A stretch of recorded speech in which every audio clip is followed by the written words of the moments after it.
కాశ్యపి అని పేరు వచ్చింది. కాశ్యపే నాభిమంత్రిత భూమిర్భూమి నాట్యం మనం భూసూక్తం చదువుతాం కదా, అందులో కాశ్యపే నాభిమంత్రిత అని ఉంటుంది. కశ్యప ప్రజాపతి చేత ఇది మళ్ళీ సంతానవంతమైంది. ప్రాణికోటంతా కూడా భూమి యందు కశ్యప ప్రజాపతి సంతానం చేత ఆయన అనుగ్రహం చేతనే మళ్ళీ రాజవంశాలు పుట్టాయి, పెరిగాయి, ప్రజలందరూ పెరిగారు, మళ్ళీ నాగరికత బాగా వచ్చింది. ప్రజాభూత మై సంభవ కర్దమ సూక్తంలో మనం చదువుతాం. శ్రీయం వాసే మిగిలి మాత్రం పద్మాలిని మనం అంటూ కశ్యపే ఈ కర్దమైన ప్రజాభూత కర్దముడి చేత భూలక్ష్మి అన్నమాట. అక్కడ ఆ వాక్యం శ్రీమహాలక్ష్మి స్తోత్రంలో మనం చెప్పేది అన్నీ కూడా విష్ణుపతినైన లక్ష్మిగా అన్వయం కావు. కర్దమైన ప్రజాభూత మై సంభవ కర్దమ అంటే ఏమిటి? ఈ భూమి కర్దమ ప్రజాపతి చేత ప్రజాభూత అయింది, సంతానవంతురాలైంది. ప్రజాభూత అంటే సంతానవంతురాలైంది అని అర్థం. ఈ భరతఖండం మహాలక్ష్మిది. ఆ మహాలక్ష్మిని స్తోత్రం చేస్తూ భూమిని గురించి చెప్పాడంటే ఈ భరతఖండం అంతా మహాలక్ష్మిని అర్థం. భూలక్ష్మి అంటాం దాన్ని. కర్దమ ప్రజాపతి చేత ప్రజాభూత అయింది, సంతానవంతురాలైంది. ఋషులందరూ తపస్సు చేసుకునేటటువంటి నైమిసారణ్యానికి కశ్యప ప్రజాపతి ఒక మాట వెళ్ళాడు. ఋషులందరూ ఆయన్ని గౌరవించి పూజించారు. వాళ్ళ యోగక్షేమాలు అడిగి అయిన తర్వాత వాళ్ళు అన్నారట, మాకు ఎక్కడో చిన్న చిన్న వాగుల్లో స్నానాలు చేస్తున్నాం, చెరువుల్లో స్నానాలు చేస్తున్నాం, ప్రవాహోదకంలో చక్కగా శాశ్వతంగా ఉండే ఒక నది మాకు లభిస్తే మా జపహోమాది అనుష్ఠానములన్నీ చక్కగా నదీ స్నానంతో బాగుంటా పవిత్రం అవుతాయి కదా స్వామి. నీవు సర్వలోకాల్ని సంరక్షణం చేసేంత సముద్రుడవు, నీ పేరుతో గంగానదిని భూమిపైన ప్రవహింపచేసి మాకు లోకక్షేమాన్ని కలిగించి కోరిక తీర్చమని అడిగారట ఆయన.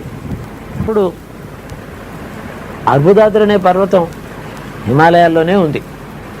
అక్కడికి వెళ్ళి ఘోరనిష్ఠతో తపస్సు చేశాడు శివుని గురించి కశ్యప ప్రజాపతి. శివుడు దయతో ప్రత్యక్షమై వరం కోరుకోమని అంటే కశ్యపుడు అడిగాడు. గంగను భూలోకంలో ప్రవహింపచేయమని చెప్పి అడిగాడు. అంతకుముందే భగీరథుడి యొక్క తపోబలం చేత అతడు వియద్గంగను ఆకాశగంగను శివుడు తన జటాజూటమందు తన శిఖలో ధరించి ఉన్నాడు. ఒక శాఖను మాత్రమే వదిలిపెట్టాడు అప్పుడు ఆ పాతాళానికి వెళ్ళడానికి. అది సముద్రమైందని చెప్తున్నాం కదా. భూలోకంలో మరి ప్రవహించవలసిన గంగ ఒకటి కావలసి వచ్చింది ఇక్కడ. ఆ గంగ, అప్పటి గంగ, వదిలిపెట్టిన గంగ సముద్రమైంది.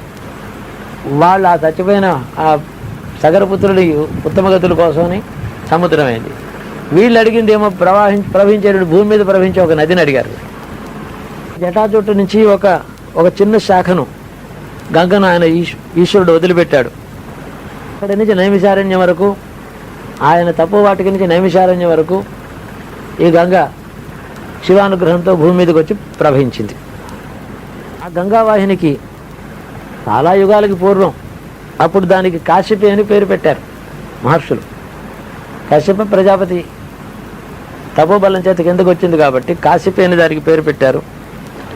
ఆ నదికే కృతయుగంలో కృతవతి అనే పేరు, త్రేతాయుగంలో గిరికర్ణిక అనేటువంటి పేరు, ద్వాపర యుగంలో చందన అనేటువంటి పేరు, కలియుగంలో సాభ్రమతి అని విఖ్యాతి కలిగింది అన్నాడు.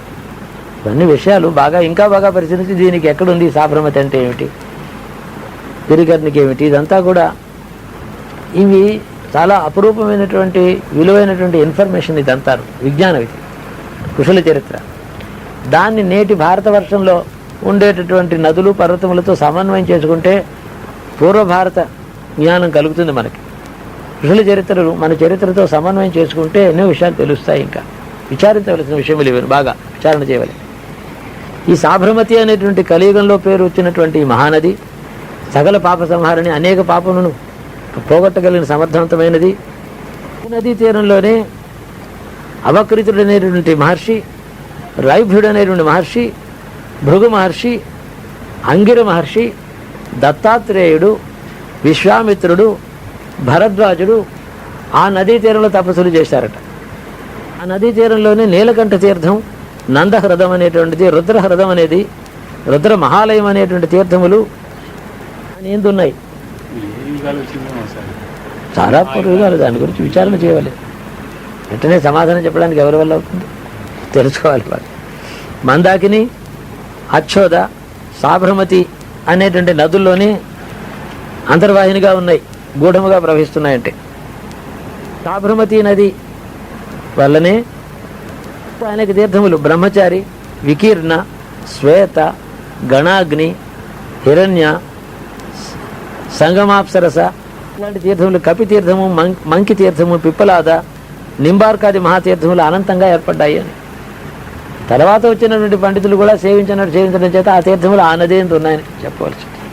మహర్షి తపస్సు చేసినటువంటి దానికి తీర్థం పేరు కాశ్యప తీర్థం అని పేరు వచ్చింది. అక్కడ అతడు నిర్మించిన కుండం పేరు కాశ్యప కుండం అనే పేరు వచ్చింది. అక్కడ కుశేశ్వరుని అనే పేరుతో ఈశ్వరుని అక్కడ స్థాపన చేశాడు. ఆ పరిసరాల్లో ఒక నగరం కూడా అతను నిర్మాణం చేశాట.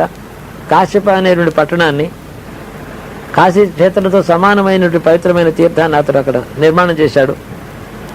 ప్రజాపతికి సంబంధించిన ఏ క్షేత్రంలో ఏ తీర్థంలో ఎవడైనా స్నానం చేసినా, ఎక్కడ చేసినప్పటికీ కూడా సకల పాపక్షయం అవుతుంది అని చెప్పి పద్మపురాణం గాథ ఇదంతా.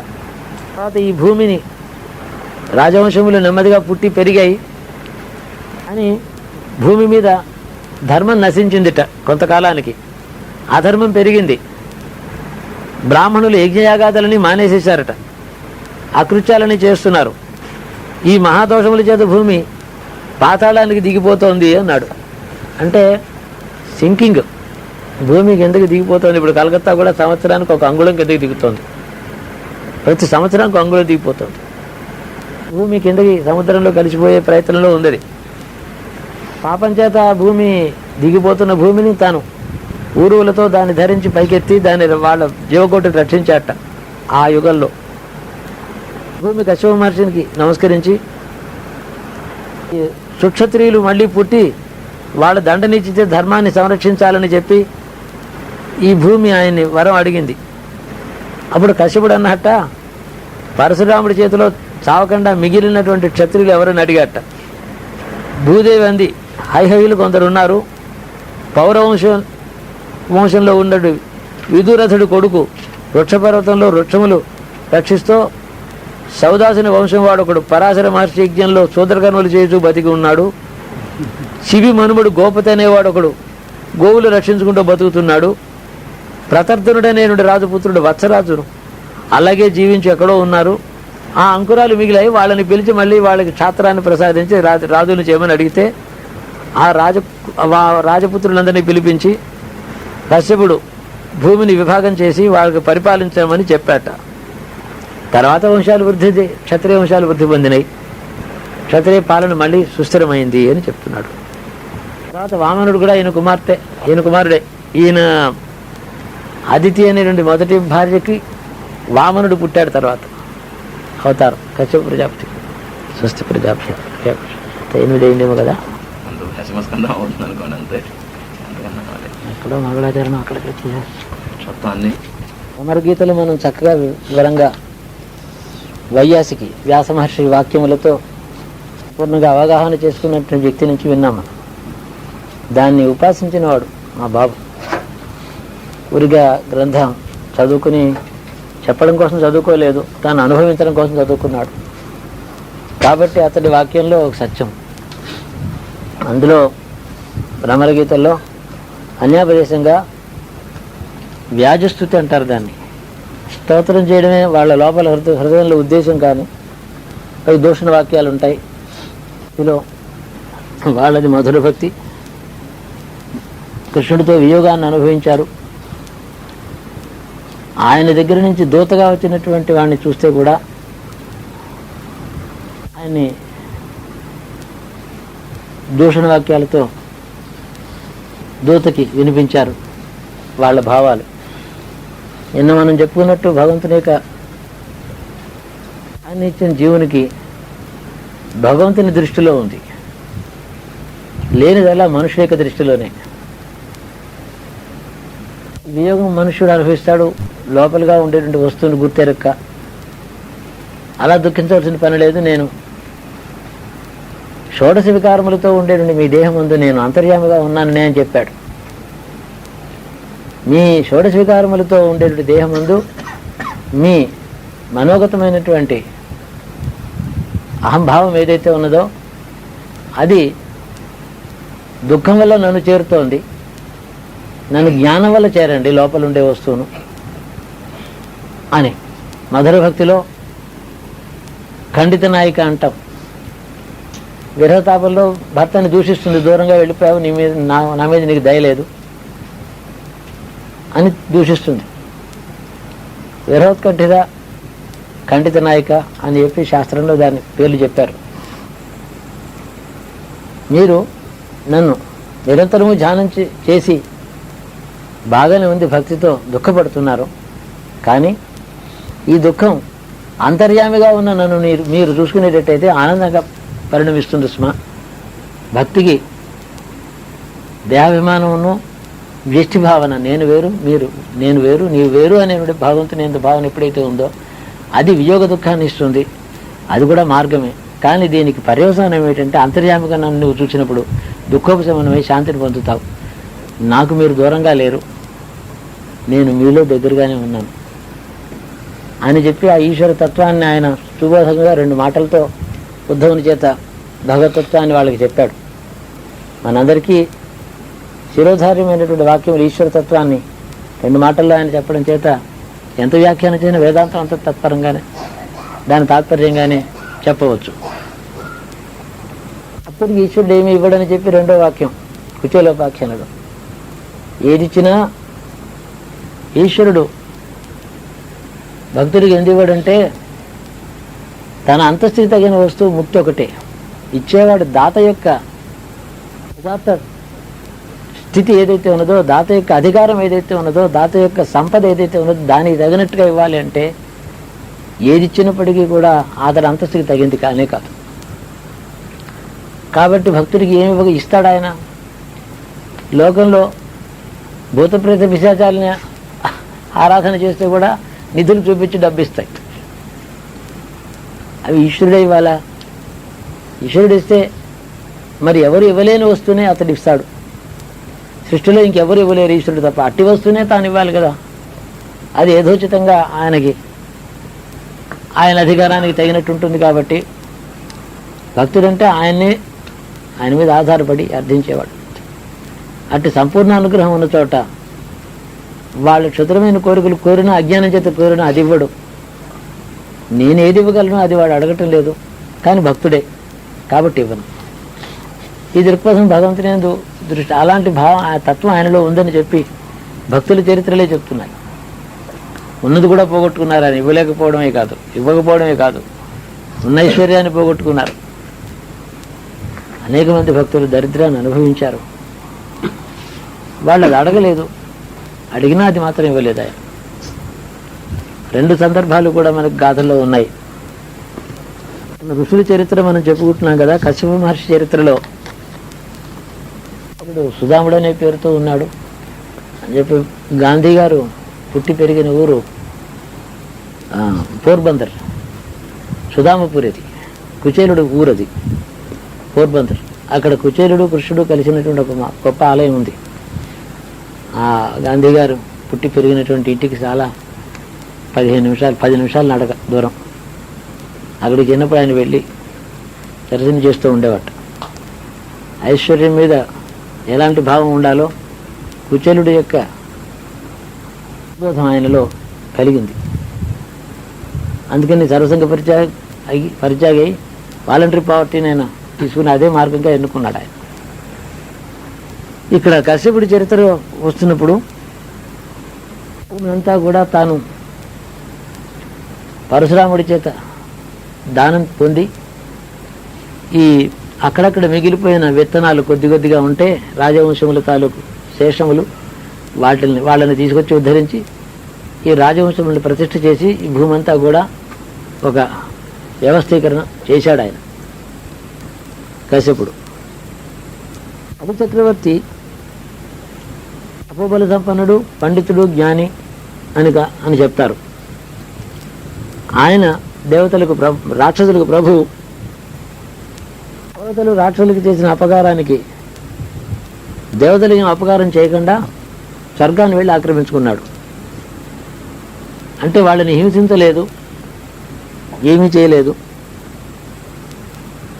బ్రహ్మవాదులైనటువంటి భృగువు మొదలైనటువంటి మహర్షులని సేవించి వాళ్ళకి పాదార్చన చేసి అనంత పుణ్యాన్ని సంపాదించి విషయమంతా తెలుసుకున్న పండితుడై స్వర్గలోకాన్ని ఆక్రమించుకున్నాడు. ఇంద్రాదులందరూ కూడా వాళ్ళని ఏం చెప్పాడంటే మీరు స్వర్గాన్ని వదిలిపెట్టి వెళ్ళిపోండి అన్నాడు. వాళ్ళు కామరూపులే ఏదో అనేక రూపాలు ధరించి ఆ దేవతలందరూ ఎక్కడెక్కడో తలదాచుకున్నారు.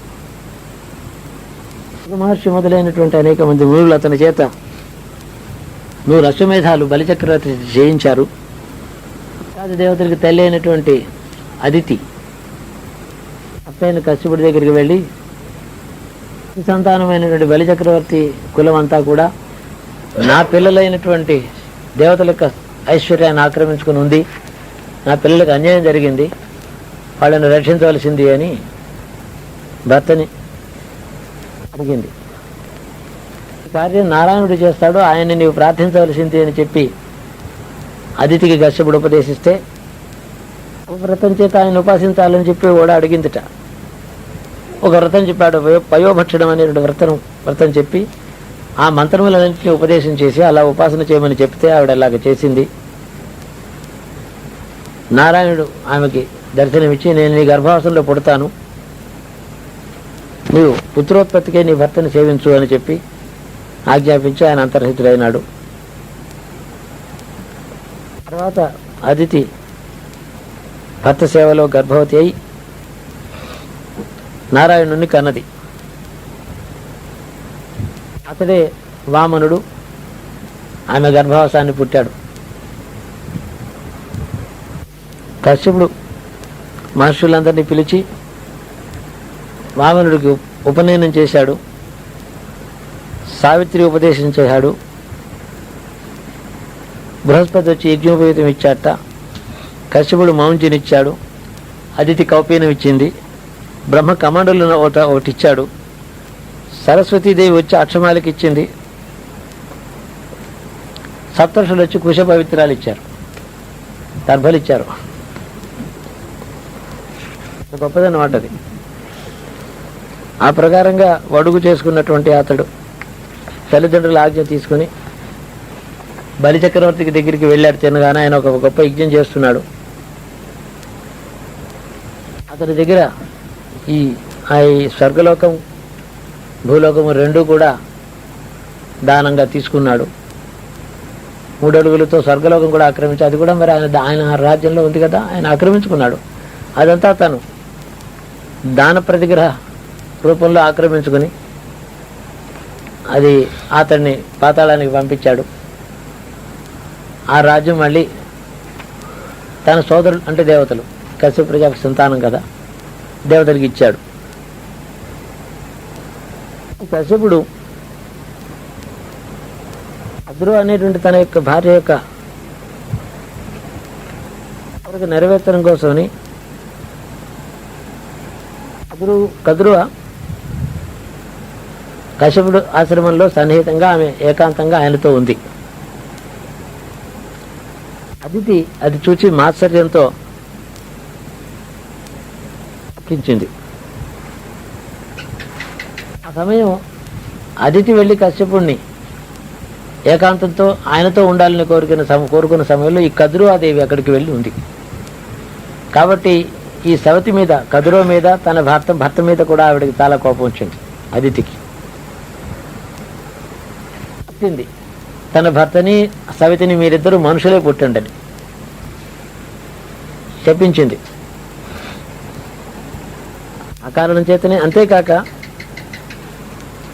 నా సవితి ఏ సంతానాన్ని కోరి ఎంత ఉత్తమ సంతానాన్ని కోరిందో నా భర్తతో నా స్థానం ఆక్రమించుకుని అక్కడ ఉంది కాబట్టి ఆవిడగా సంతాన సౌఖ్యం కూడా లేకుండా ఉండాలని చెప్పించింది. ఆవిడ శాపం చేత దేవకి వసుదేవులై వాళ్ళిద్దరే పుట్టారు, సంతాన దుఃఖాన్ని అనుభవించారు. అదితి యొక్క శాపమని బ్రహ్మవైవర్త పురాణంలో రాశాడంటున్నారు. కశ్యపుడు అన్నాడు, విష్ణువుని ఒక కోరిక కోరేట అంతకుముందే, మహాత్మా నీవు నాకు ఎన్ని జన్మలున్నా నాకు తెలియదు, నా కార్యక్రమం పూర్తయ్యే లోపల, కాబట్టి ప్రతి జన్మలోనూ నీవే నా కుమారుడిగా కావాలి అని అన్నట్టు ఆయన. ఆ వరం ప్రభావం చేత సరే ఆయన విష్ణువు వరం ఇచ్చాడు. ఆ కారణం చేత ఈ వాసుదేవుడు పుట్టాడు. ఈ జన్మలో కూడా. అంతేకాక ఆకశ్యపుడే అదితిని వాళ్ళిద్దరూను రామాయణ కాలానికి దశరథుడు కౌశల్యగా పుట్టారట. వాళ్ళ గర్భాసంలో రాముడై పుట్టాడు.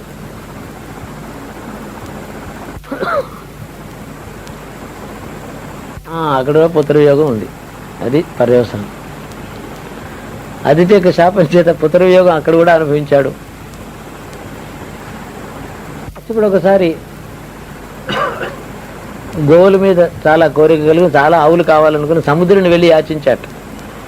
సముద్రుడు అన్నట్టు నా హోమధేనువులు ఉన్నాయ్యా, నువ్వు తీసుకెళ్ళి యథేచ్ఛగా పాలు పిండుకు తాగు కొంతకాలం అని అన్నాడు ఆయన.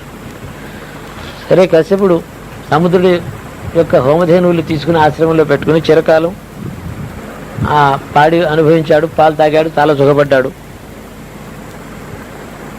కొంతకాలానికి సముద్రుడు వచ్చి మహర్షి నా గోవులు నాకు ఇమ్మని అడిగాడు. సరే ఇస్తానన్నాడు, కొంచెం కష్టంగా నేను. కానీ ఆయన భార్య అదితిని కపి అనే ఇద్దరు భార్యలు ఒప్పుకోలేదు. ఏమండి ఆవులు ఇచ్చేస్తే మళ్ళీ మనకెలాగా, ఇప్పుడు కాదని చెప్పేయండి, తర్వాత ఇస్తానులేమని పంపించేసేయండి అని. కశ్యపుడిని ఏం చేస్తాడు సముద్రుడు? ఆయన ఇస్తే తీసుకెళ్ళాలి, కానీ నిష్ఠూరంగా మాట్లాడడానికి వీల్లేదు. ప్రజాపతి మహర్షి, జ్ఞాని, తప్పు బల సంపన్నుడు, దేవతలకి తండ్రి, ఈ దేవునికి ఆశయానికి ఇవ్వలేదు. బ్రహ్మగారితో వెళ్ళి చెప్పుకున్నట్ట సముద్రుడు, అయినా ప్రయోజనం లేకపోయింది. సముద్రుడు చెప్పించాట, ఈ గోధనం మీద ఇంత లోభం కలిగిన నీవు నాకు చేసిన అన్యాయానికి ఓ పాపం తప్పు చేశావు కాబట్టి భూమి మీద గోపాలకుడు వైపు పుట్టమని, ఆవులు తోలుకునేవాడై పుట్టు, దాని మీద అంత లోభం ఉంటే నీకు అన్నట్ట. అందుకనే కశ్యపుడు వసుదేవుడై పుట్టి కంసుడి యొక్క గోగణం అంతా ఉంటుంటే దానికి యజమాని అయినాడు. కంసుడి యొక్క రాజ్యంలో వసుదేవుడికి ఒక అధికారం ఉంది గోగణానికి, అంటే పశు సంపద అంతటికీ కూడా అతడు పాలకుడు. హరివంశంలో ఉంది ఈ గాథ. ఇంద్రుడు ఒకసారి అసలు అంటే దితి సంతానమైన దైత్యుల్ని బాధ పెట్టి వాళ్ళని దూరంగా తరిమి కొట్టి వాళ్ళ అపకారం తనకి చేయకపోయినప్పుడు కూడా వాళ్ళని ఇంద్రుడు హింసించాడు. ఒకసారి దితి ఆ దుఃఖాన్ని భరించలేక భర్త దగ్గరికి వెళ్ళి ఇంద్రుడంత బలం కలిగిన ఒక కొడుకును నాకు ఇమ్మని మళ్ళీ అడిగించట ఆవిడ. సరే నీకు ఇంద్రుడితో సమానమైన కొడుకు పుడతాడు అని చెప్పి కశ్యపుడు ఆ దితికి గర్భాన్ని ప్రసాదిస్తే ఇంద్రుడికి ఈ విషయం తెలిసి మాయారూపంలో వచ్చి ఇంద్రుడు పంపించాడు నన్ను నీకు సేవ చేయమని అని చెప్పి ఆవిడ సేవ చేస్తుండగా ఆవిడ నిద్రపోతున్న సమయంలో సూక్ష్మ రూపంలో ఆవిడ గర్భంలో ప్రవేశించి వజ్రాయుధంలో ఆవిడ కడుపులో ఉండేటువంటి శిశువుని 7 ముక్కలుగా ఖండించాడు. ఇంద్రుడు చేసిన మహాపాపాల్లో ఇదొకటిగా చెప్తారు పురాణంలో. అంతేకాక ఆ 7 ఖండాలుగా విభాగం చేయంగానే ఆ 7 ఖండాలు శిశువులై గట్టిగా రోధించడం ఏడవడం మొదలుపెట్టాయి. మళ్ళీ ఆ వజ్రాయుధంతో ఒక్కొక్క శిశువుని 7 ముక్కలుగా ఖండించాడు. అప్రజ్ఞాతమైనటువంటి బలంతో లోపల ప్రవేశించిన ఇంద్రుడు ఏం చేస్తుంది దితి? అప్పుడు అతన్ని వేడుకుంది, నాకు పుట్టబోయేటటువంటి 49 ఖండాలుగా చేశాడు కదా, వీళ్ళందరూ నీకు మిత్రులే అవుతారు, నీకు శత్రువులు కారయ్యా, వాళ్ళ నీకు హింసించకు అని చెప్పి ఇంద్రుడిని వేడుకుని పంపించింది. వాళ్ళు ఇంద్రుడికి మిత్రులైన మరుద్గణాలైనారు. ఈ ధనువు వీళ్ళిద్దరు కూడా దైత్యులకి దానవులకు తల్లులు. తమ సంతానం అంతా దేవతల చేతిలో నశించారనే దుఃఖంతో వాళ్ళు ఉన్నప్పుడు కశ్యపుడు వాళ్ళకి బోధ చేశాడు.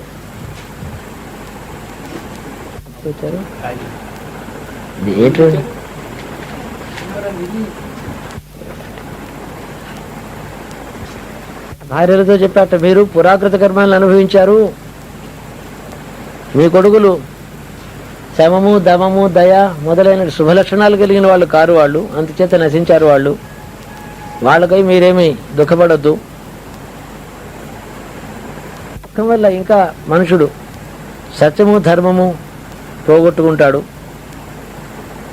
ధర్మం క్షయమైపోతే పుణ్యక్షయం అయిపోతుంది. పుణ్యం క్షయమైపోతే సమస్త దుఃఖాలు మనని ఆశ్రయిస్తాయి కదా. ఆ కారణం చేతనే మహర్షులు సంసారాన్ని దూరం చేసి దానివల్ల తమకు మళ్ళీ దుఃఖం కలగకుండా చేసుకున్నారు అని. సంసారం ఉంటే దుఃఖం కలుగుతుంది, దుఃఖం ఉంటే పుణ్యం నశిస్తుంది. ధర్మాన్ని దూరం చేస్తుంది, ధర్మక్షయం వల్ల పుణ్యక్షయం అయిపోతుంది. ఈ ప్రకారంగా దుఃఖం దేని నుంచి వస్తుంది? సంసారం నుంచి వస్తుంది. కాబట్టి తెలివైనటువంటి వాళ్ళందరూ కూడా జ్ఞానులు సంసారం నుంచి దూరమైనారు కదా. మళ్ళీ సంసారం తమకి కలగకుండా ఉండడం కోసమని ఘోరమైన తపస్సు చేస్తున్నారు ఋషులు. మీకు కూడా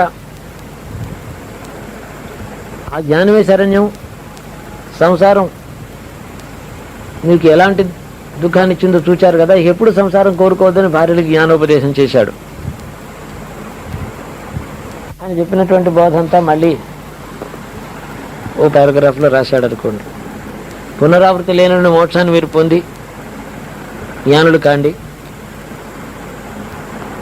సర్వమే శరీరంగా, సత్యమే హృదయంగా ఉన్నటువంటి మహావిష్ణువుని మీరు కీర్తన స్మరణ పూజ వందనముల చేత ఆరాధించండి. అప్పుడు జీవుని యందు ఉండే జీవత్వ భావం ఉన్నదే అది పోయి పరమాత్మని జ్ఞానం అతడికి కలిగి తాదాత్మ్యం పొందుతాడు అని చెప్పి వాళ్ళకి జ్ఞానబోధలు చేసి దితి ధనువులు ఇద్దరు ఈ రాక్షసులు దానవుల యొక్క తల్లులకు వాళ్ళకి తరుణోపాయం చూపించాడు. కశ్యప మహర్షి రాసిన ధర్మశాస్త్రం ఒకటి ఉన్నది, కశ్యప స్మృతి అని అంటారు దాన్ని. కశ్యప ధర్మసూత్రాలను కూడా అంటారు. అన్ని గ్రంథాల్లోనూ ఉండేటటువంటి మామూలు ధర్మశాస్త్రాలు రాసే నిత్యాచారము, శ్రాద్ధ, శౌచ ప్రాయశ్చిత్తాలు ఇవన్నీ అందులో కూడా ఉన్నాయి. అగ్నిసాక్షిగా వివాహం లేనటువంటి భార్య ఇంట్లో ఉంటే,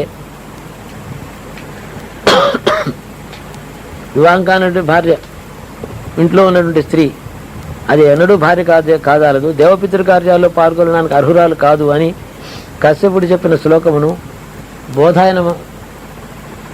బోధాయనుడు తన శాస్త్రంలో ఉదహరించాడు అని చెప్తున్నాడు. హరదత్తుడు, విశ్వరూపుడు మొదలైన అనేక మంది సూత్రకారులు కశ్యప స్మృతిలోంచి అనేక వాక్యాలు ఉదహరించారు. వాళ్ళందరికీ కూడా కశ్యపుడు చాలా ప్రమాణం. పురాణంలో కశ్యప మహర్షి కొన్ని మాటలు కశ్యప గీతలు అనే పేరుతో ఉన్నాయి. అందులో ఊరికి ఒక పద్యం, క్షమగలవానికి పృథ్వీసమునకు నిత్యంబు విజయ సంసిద్ధియగున్ క్షమి అయిన వాడు భుజ విక్రమము కడున్ వెలయు సర్వకార్యక్షమమై. క్షమ అనేటువంటి వస్తువుకి చాలా గొప్ప మహోన్నతమైన స్థానాన్ని ఇచ్చాడు ఆయన. అలాంటి వాడు ఎప్పుడు విజయాన్ని పొందుతాడు. క్షమ చాలా గొప్పది అని చెప్పాడు. వేదములు, యజ్ఞములు, శౌచము, సత్యము, విద్య, ధర్మము అంతా కూడా క్షమయందు నిలుస్తున్నాయి. తపస్వాధ్యాయ యజ్ఞకర్మలు, కర్తలు, బ్రహ్మవిధులు వాళ్ళు ఏ పదం పొందుతారో క్షమావంతులు ఆ పదాన్ని పొందుతారని కశ్యపుడు చెప్పాడు. ఆయన క్షమకు అంత ప్రాధాన్యత ఇచ్చాడు. క్షమాధర్మ, క్షమాయజ్ఞ, క్షమా వేద, క్షమాశ్రుతం.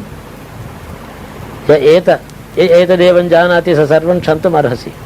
క్షమా బ్రహ్మ, క్షమా సత్యం, క్షమా భూతం చ భావిచ, క్షమా తప, క్షమా శౌచం, క్షమయేదం ధృతం జగత్.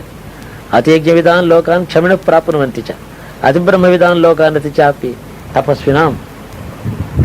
అన్యే వై యజుషాం లోకాః కర్మిణాం అపరే తథా క్షమావంతాం బ్రహ్మలోకే లోకాః పరమపూజితాః. క్షమా తేజస్వినాం తేజః, క్షమా బ్రహ్మ తపస్వినాం. క్షమా సత్యం, సత్యవతాం క్షమా యజ్ఞ, క్షమా శమ. క్షమలోనే అన్నీ ఉన్నాయి. ఆయన యొక్క దృక్పథం అది. ఏం చేతనంటే ఈ ప్రపంచంలో మనకి జరిగేటటువంటి నిత్య జీవితంలో అనుభవాల్లో క్షమ అంటే ఇతరులను క్షమించడమే కాదు, తాను తనకు కలిగినటువంటి ఆపదను సహనశక్తితో అనుభవించడం. ఒకవేళ ఇతరుల వల్ల ఆ అపకారం జరిగిందని అంటే దానికి ఇతరులు కారణంగా భావించగా తన కర్మే కారణం అనేటువంటి భావన ఎప్పుడూ గుర్తుపెట్టుకోవడం. నా కర్మలోంచి నాకు రావలసిన దుఃఖం నాకు వచ్చినప్పుడు ఎవడో నిమిత్త మాత్రుడైన ఒకడు వాడు దీనికి కారణమని ఎందుకు అనుకోవాలి? అది అజ్ఞానం కదా. కర్మ సిద్ధాంతం తెలిసినవాడు తనకు వచ్చిన దుఃఖానికి ఇంకొకటి హేతువుని ఎప్పుడు అనుకోకూడదు కదా. ఓ పక్కన మన కర్మ మనం అనుభవిస్తున్నాం అంటూనే ఉంటాం, వాడు నాకు అపకారం చేశాడంట. నాకు ఎవడి కర్మ వాడు అనుభవిస్తున్నాడనే జ్ఞానం కలిగిన మనం, నిత్యం విశ్వసించేటువంటి మనకు వచ్చే దుఃఖానికి ఎవడూ కర్త కాడు అనే విషయం గుర్తుపెట్టుకుంటే దాన్ని క్షమ అంటాడు. అట్లాంటి వాడికి కర్మక్షయం త్వరగా అవుతుంది. దాని ఎందే యజ్ఞాలు తపస్సులు అన్నీ చేసేటువంటి వాళ్ళందరికీ ఏ మహాఫలం వస్తుందో క్షమావంతుడికి అట్లాంటి ఫలం కలుగుతుందని ఘంటాభసంగా ఆయన సిద్ధాంతీకరించి చెప్పాడు కశ్యపుడు గారు.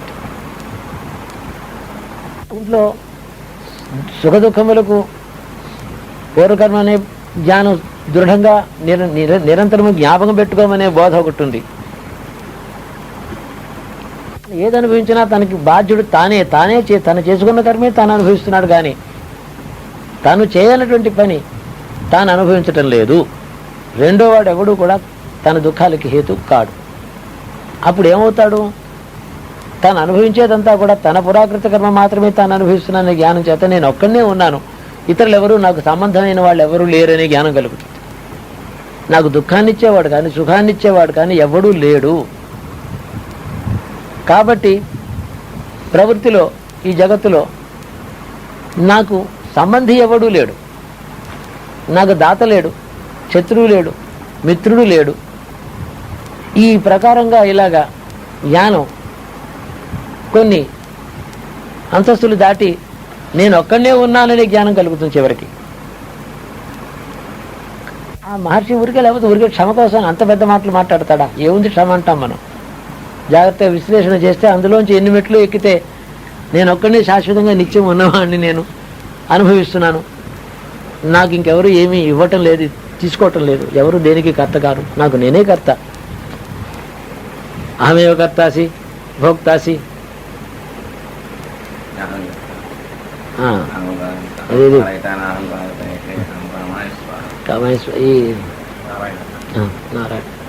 ఆ మాట ఆ ఉపనిషత్ వాక్యం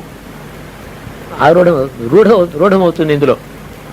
మహర్షులు ఊరికి చిన్న మాట చెప్పినట్టు ఉంటారు. నాయన నువ్వు దేని గురించి క్షమ ఒకటి నేర్చుకొని చెప్పాడు అనుకోండి, దగ్గరికి వెడితే ఏమిటండి నేను ఏదో ఎవరిని తిట్టేవాడిని కొట్టేవాడిని కాదు, నన్ను జ్ఞానోపదేశం చెప్పేటప్పుడు క్షమ నేర్చుకోమని అన్నాడు ఈయన అంటే వాళ్ళు ఏ మార్గం ఏ చిన్న మాటే చెప్పినా అప్రస్తుతంగా కనపడినా అల్పంగా కనపడినా దాన్ని జాగ్రత్తగా విధివత్ దాన్ని ఆచరిస్తే అది ఈశ్వరుడి దగ్గర తీసుకెళ్ళగలుగుతుంది. మహాత్ముల వాక్యాల్లో వాళ్ళ బోధల్లో అమోఘమైనటువంటి శక్తి ఉంటుంది. స్థూల దృష్టిగా దాని లోతు అందదు.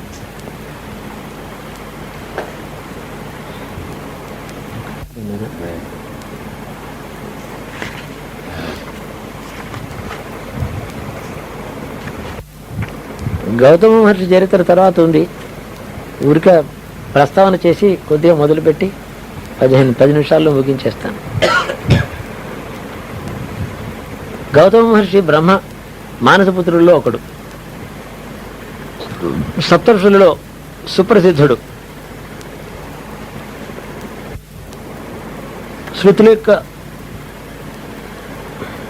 వాక్యాన్ని అనుసరించి ఇతడు గౌతమ వంశంలో పుట్టినటువంటి ఒక మహర్షి. ఆయన ఈతడు రాసిన గౌతమ ధర్మసూత్రములు అనేవి ప్రఖ్యాతంగా ఉన్నాయి.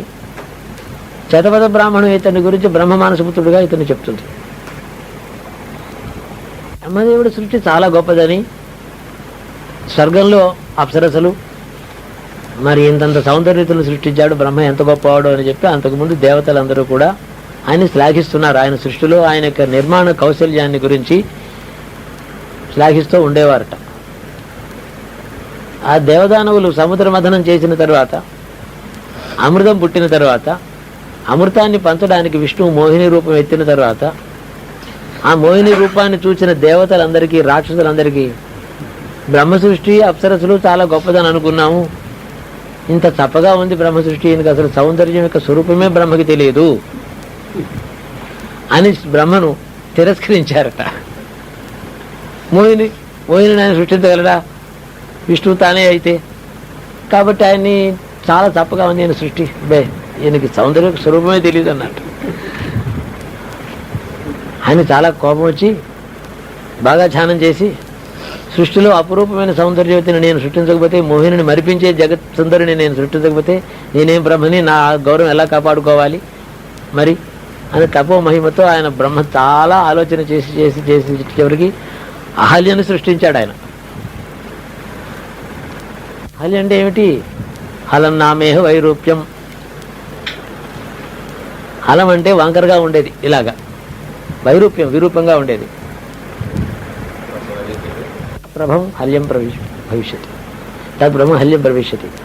హల్య అంటే వంకరగా, హలం అంటే వంకరగా ఉండేది. నాగలి ఇలా ఉండి ఇలా ఉంటుంది వంకరగాను, అది వంకరగా ఉండేది అని దానికి పేరు హలం. కాబట్టి వంకరగా ఉండేది హలం అయితే దాంట్లోంచి హలం, ఆ హల లక్షణం కలిగింది హల్య. ఆ హల్య అంటే వంకర లేనిది. సృష్టిలో ఎలాంటి వంక లేదు ఆవిడికి, కానీ ఇంకేం పేరు పెడతారు? ఎలాంటి వంక లేనటువంటిది. కాబట్టి అలాంటిది ఆవిడకి ఇంకా అదే పేరు పెట్టారు.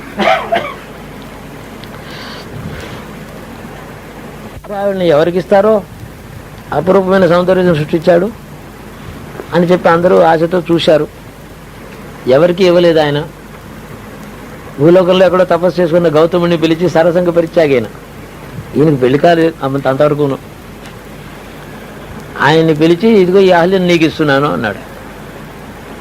ఎవరికి ఆమె యందు మోహం లేదో సృష్టిలో వెతుక్కున్నాడు. గౌతముడు ఒక్కడే కనపడ్డాడు. ఇంద్రాదులకి, దిక్పతులకు, అందరికీ కూడా మోహం కలిగింది, దేవతలకు. ఎవరు ఈ మోహానికి లోను కాలేదో అట్టివాడు గౌతముడు. కాబట్టి ఆయనకి పిలిచి ధారపోశాడు. ఇచ్చి తీసుకెళ్ళిపోమన్నాడు. గౌతముడు ఏదో ఆ చిన్న పిల్లని తీసుకెళ్ళి పెంచాట. చిన్న పిల్లగా పుట్టినప్పుడు భూలోకానికి పెరిగితే అక్కడ బ్రహ్మదేవుడు సృష్టి చేసిన తర్వాత ఆ భూలోకానికి వెళ్ళవలసినటువంటి అగత్యం ఆవిడ ఉంది. కాబట్టి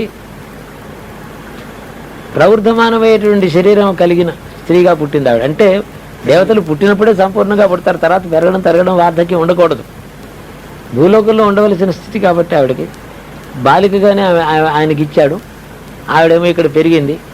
పెంచిన తర్వాత దానికి ఇచ్చి వివాహం చేయలేదు అప్పటికి. అందుకని గౌతముడు ఏం చేశాడంటే, నువ్వు నాకు ఇచ్చిన పిల్ల పెరిగింది బ్రహ్మదేవ అని చెప్పి ఆయనకి, బ్రహ్మదేవుడికి మళ్ళీ ఇచ్చి తీసుకెళ్ళి ఇచ్చాట.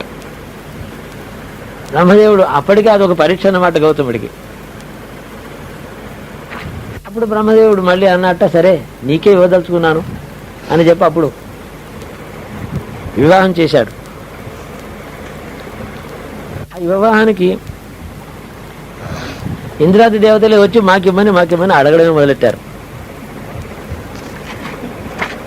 గౌతముడు అడగలేదు.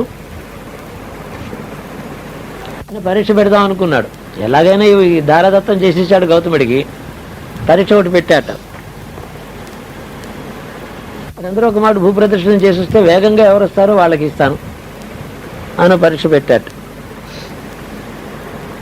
కొందరు మహర్షులు కూడా, దేవలోకంలో ఉండేటువంటి జ్ఞానులు అనేవాళ్ళు కూడా ఆ భూప్రదర్శనం చేసి పరిగెత్తుకుని వచ్చారట. అంటే దేవతలందరూ చేశారు, వాళ్ళు ఎలాగే చేస్తారు. ఇంద్రాది దేవతలు కొందరు మహర్షులు కూడా ప్రదర్శన చేసి వస్తే గౌతమ మహర్షి నెమ్మదిగా లేచి వెళ్ళి, ఓ ఓ ఉత్తమ గోమాతను అక్కడ చూసి ఆ గోవుకి ప్రదర్శన చేసి ఇదిగో నేను భూ ప్రదర్శన చేశాను అన్నట్ట. శృతివాక్యం ప్రమాణ బుద్ధితో చూసేటట్టయితే బ్రహ్మది సత్యమైన ఒప్పుకోవాల్సి వచ్చింది.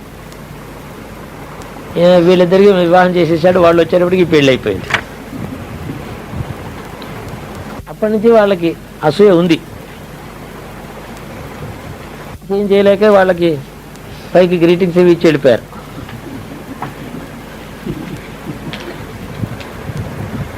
గౌతముడు అహల్యాసహితుడై దండకావన వాటికి ఉగ్రంగా తపస్సు బ్రహ్మదేవుడి గురించి చేసి, బ్రహ్మదేవుడే పిలిచిచ్చాడు కదా, ఆయన గురించి తపస్సు చేయడం ఏమిటి మళ్ళీని, ఎందుకు చేయాలి?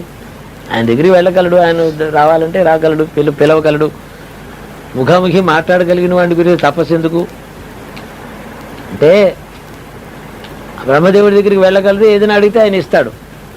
ఈ తపస్సు వల్ల బ్రహ్మను గురించి చేసే తపస్సులో బ్రహ్మగారి లోపల ఉండే విజ్ఞానం ఏదింది అది పొందుతాడు. తాను తత్తుల్యం కావాలి, బ్రహ్మ సమానుడు కావాలనే తపస్సు, బ్రహ్మ వంటి జ్ఞానం కోరి తపస్సు చేస్తాడు. అతడు దాత ఇటు ప్రతిగ్రహీతగా ఉండేటువంటి అవసరం ఆయనకి లేదు.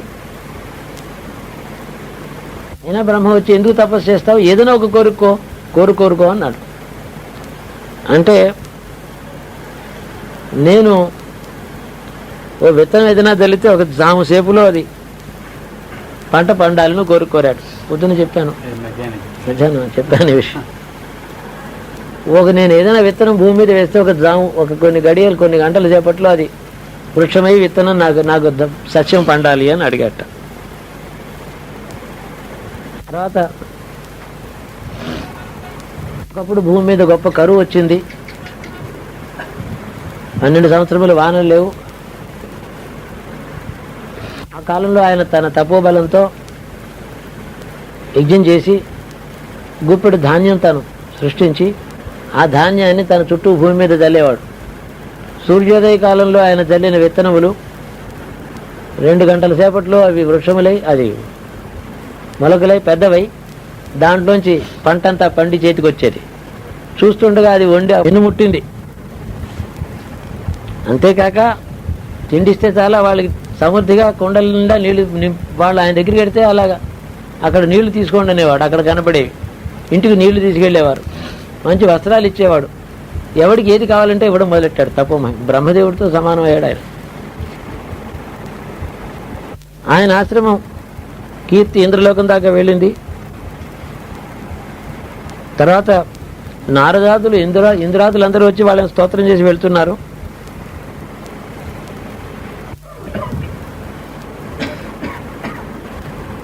చూస్తుండగా భూలోక స్వర్గం అయిపోయింది.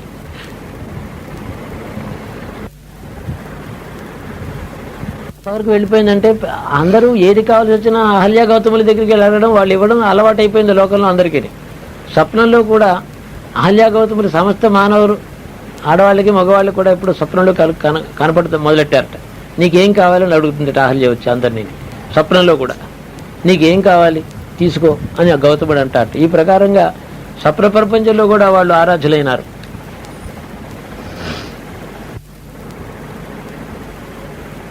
పురాణంలో ఉన్న గాథ ఉంది, ఇందులో కొంచెం తేడాగా ఉంది.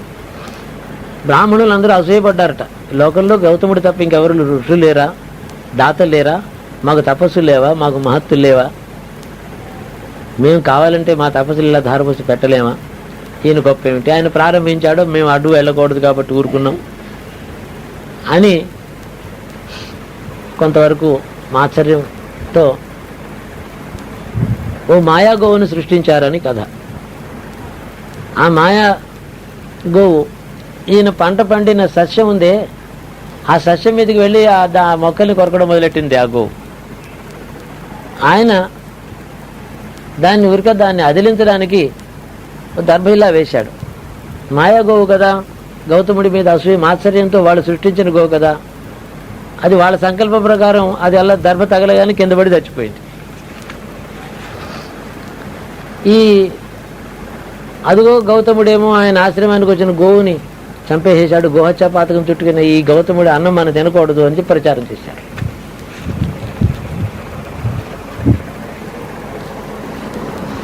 అసూయాగ్రస్తులని బ్రాహ్మణులందరూ ఒక పెట్టిన గోహత్య పాతకం అని చెప్పి గౌతముని తిడితే మాత్సర్యంతో ఉండే స్త్రీలు కూడా అహల్యని, మీ ఇంట్లో మేము భోజనం చేయం, మీ ఆతిథ్యం మాకు అక్కర్లేదని వాళ్ళు వెళ్ళిపోవడం మొదలెట్టారట. అంతకుముందు విఘ్నేశ్వరుడు, ఈయనేంత అనుగ్రహం, విఘ్నేశ్వరుడికి ఆయనకి ఏమిటి, భగవంతుడు కదా, ఒక బ్రాహ్మణ రూపంలో ఈయన ఆశ్రమంలోనే ఉంటూ వచ్చాట. ఆ బ్రాహ్మణుడు మాత్రం నవ్వుతో కూర్చున్నట్ట గౌతముడు ఈ అవమానం జరుగుతుంటే. స్వామి నువ్వు ఎందుకు నవ్వుతున్నావు, ఏమిటి అంటే, ఏముంది బ్రహ్మహత్యా పాతకం పోగొట్టుకోవయ్యా, వేద్గంగను ఆకాశగంగను కిందకి తీసుకురా, ఆ గంగని ఈ క్షేత్రం మీద ప్రవహింపజేస్తే కరువు ఉండదు, తర్వాత నీకు ఈ పంట పండించి పెట్టాల్సిన పని ఉండదు, ఈ పాపం క్షయమైపోతుంది, గోహత్యా పాతకం పోతుంది అని చెప్పాట.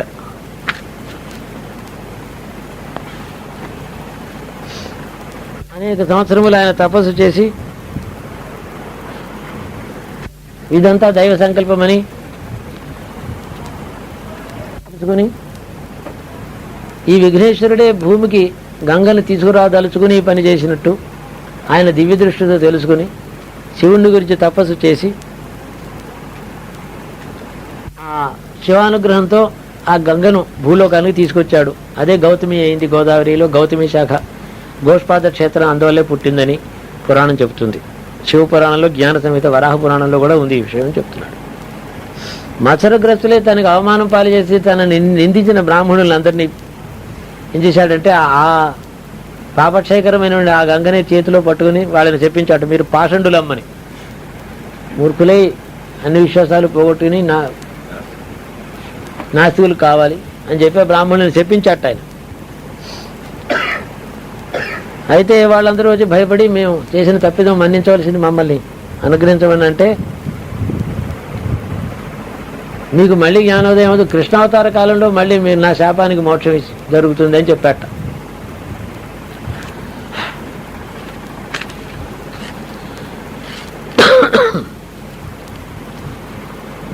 ఒక్కో బ్రాహ్మణులు ఏం చేశారంటే, గంగా ప్రవాహం ఇక్కడికి వచ్చింది కదా, పాపక్షయం అవుతుంది, ఇందులో మేము స్నానం చేస్తే మేము చేసిన పాపం పోదా అని వాళ్ళు ఆ గోదావరిలో ఈ శక్తులైన శాపగ్రస్తులైన బ్రాహ్మణులు స్నానం చేయడానికి పెడితే వాళ్ళకి అమోఘమైనటువంటి ఆయన శాపం ఉందే, అది కృష్ణావతార కాలంలో కానీ తీరదు కదా, ఇప్పుడే వీళ్ళు వచ్చి నాలో స్నానం చేస్తే ఈ వారం వీళ్ళకి పుణ్యం ఇవ్వాల్సి వస్తుందని గంగ అక్కడి నుంచి హరించుకుపోయిందిట, అదృశ్యమైపోయిందిట. అంటే గౌతముడు వెళ్ళి ఆవిడని ప్రార్థిస్తే, ఈ పాపాత్ములైన బ్రాహ్మణులు, నీలాంటి వాడిని నిందించిన ఈ బ్రాహ్మణులు నాలో స్నానం చేద్దాం అనుకున్నారు, వాళ్ళ పాపాన్ని నేను భరించలేనందిట. అప్పుడు వాళ్ళు, తపస్సులు చేసుకోండి, మీరు వెళ్ళండి, నా శాపాన్ని అనుభవించండి, కృష్ణావతార కాలం దాకా ఉండండి, మీరు ఈ గోదావరి గంగలో మీరు స్నానం చేయడానికి వీలు లేదని ఆయన వాళ్ళని నిషేధించి పంపించాడు. ఆయన శాపం వల్ల వాళ్ళకి ఆ గంగా స్నానం అనేటువంటి మహత్తు కూడా, ఆ తెలివి పోయింది వాళ్ళకి. ఆ తెలిసి చేస్తే ఆ ఫలం వస్తుంది, ఆ తెలివిపోయింది. పశువులు కడుగుతున్నట్టు వాళ్ళు స్నానాలు చేస్తున్నారు అంతే. ఆ గోవుని రక్షించింది కాబట్టి గోదావరి అని, గౌతమి అనే పేరు గౌతముడితో ఆయన తీసుకురాబడింది కాబట్టి గౌతమి అని చెప్పి దానికి ప్రసిద్ధి కలిగింది అని. ఇది గౌతముడి చరిత్ర ఒక భాగం. యజ్ఞం 27 రోజులు మనం సంకల్పించినప్పుడు రోజు రోజుకి అది ఒక సంపూర్ణత్వాన్ని పొందుతుంది. యజ్ఞం పాదంతో ప్రారంభించి శిరస్సు దాకా వెళుతుంది. యజ్ఞపురుషుడు యొక్క ప్రాదుర్భావం ఒకటి ఉంటుంది. క్రమంగా ఆ వ్యక్తి ఒకటి పెరుగుతూ ఉంటాడు అక్కడ. అతడి శిరోభూషణం దాకా మనం దర్శనం చేసేటప్పటికి 27 రోజులు పూర్తయ్యేటప్పటికి ఒక దర్శనం అవ్వాలి మనకి అంతఃకరణలో. ప్రత్యేకం త్యాగం చేసి 27 రోజులు 30 రోజులు ఉద్యోగాలు మానుకొని వచ్చి వనవాసంలో కూర్చున్నట్టు, వానప్రస్థాశ్రమంలో కూర్చున్నట్టు ఒక ఎక్స్పెరిమెంట్ చేస్తున్నారు కదా. ప్రత్యేకం అదొకటే కార్యం మీద ఉన్నాం, రెండో పనులు ఏం లేదు. మధ్యాహ్నం షాపింగ్, చీరలు గుర్తు దుకాణానికి అంటే అలాంటి యాత్రలే లేం కదా. ఒక ఫలం ఉంటుంది. ఏకాగ్రత అనేది ఆ ఒక్కటే పని చేయడానికి ఒక చోటికి స్థానాంతరం వెళ్ళడమే ఒక వనవాసం లాంటిది. దానికి ఒక ఫలం ఉండాలి. నేను ఎలా ఎక్స్పెక్ట్ చేస్తున్నానంటే, అప్పుడే 10-11 రోజులు అయింది కటి ప్రదేశం దాటి నాభిస్థానానికి యజ్ఞపురుషుడు వచ్చాడనే ఒక భావన నాకు కలిగింది. రోజు దాన్ని ఆ మంత్రభాగములతో, అసలు ఇష్టగా నిర్మాణంలో యజ్ఞం అలాగే చూస్తారు. ఇంద్రావరణులు మిత్రావరణులతో అక్కడక్కడ నిర్మాణం చేసే నామములతో యజ్ఞం యొక్క స్వరూపం ఎలా ఉంటుందో చాలా రోజులు చేసే యజ్ఞం. చెట్టు చేరు మంత్రం పూర్తి యజ్ఞపురుషుడు ప్రాదుర్భావం కావాలి. అసలు యజ్ఞంలో సీక్రెట్ అది, అదే రహస్యం. అది ఇష్టక రూపంలో చూస్తాడు. దాన్ని ఇష్టకోపధానం అవి చేసుకుంటూ, ఇప్పుడు మాట చిత్తి మనం పేర్చి పెట్టాం, ఆ చిత్తి అలా ఉండకుండా పెరుగుతూ ఉంటుంది కొన్ని యజ్ఞములలో. దాని యొక్క స్వరూప స్వభావాలు ఒకటే ముందరే పేర్చేసినా అవన్నీ సజీవంగా మొదటి రోజునే సమాకర్షించబడవు మంత్రములతో. క్రమంగా ఇప్పుడు శేనో గృధ్రానాగు మంత్రంతో ఒక పెద్ద గద్దె అనుకోండి, ఒక పెద్ద పక్షి రూపంలో ఇలాగా పరిచినటువంటి ఇష్టగాలను అంతా మొత్తం అంతా ఆ వ్యక్తిని ముందర ఆహ్వానించరు.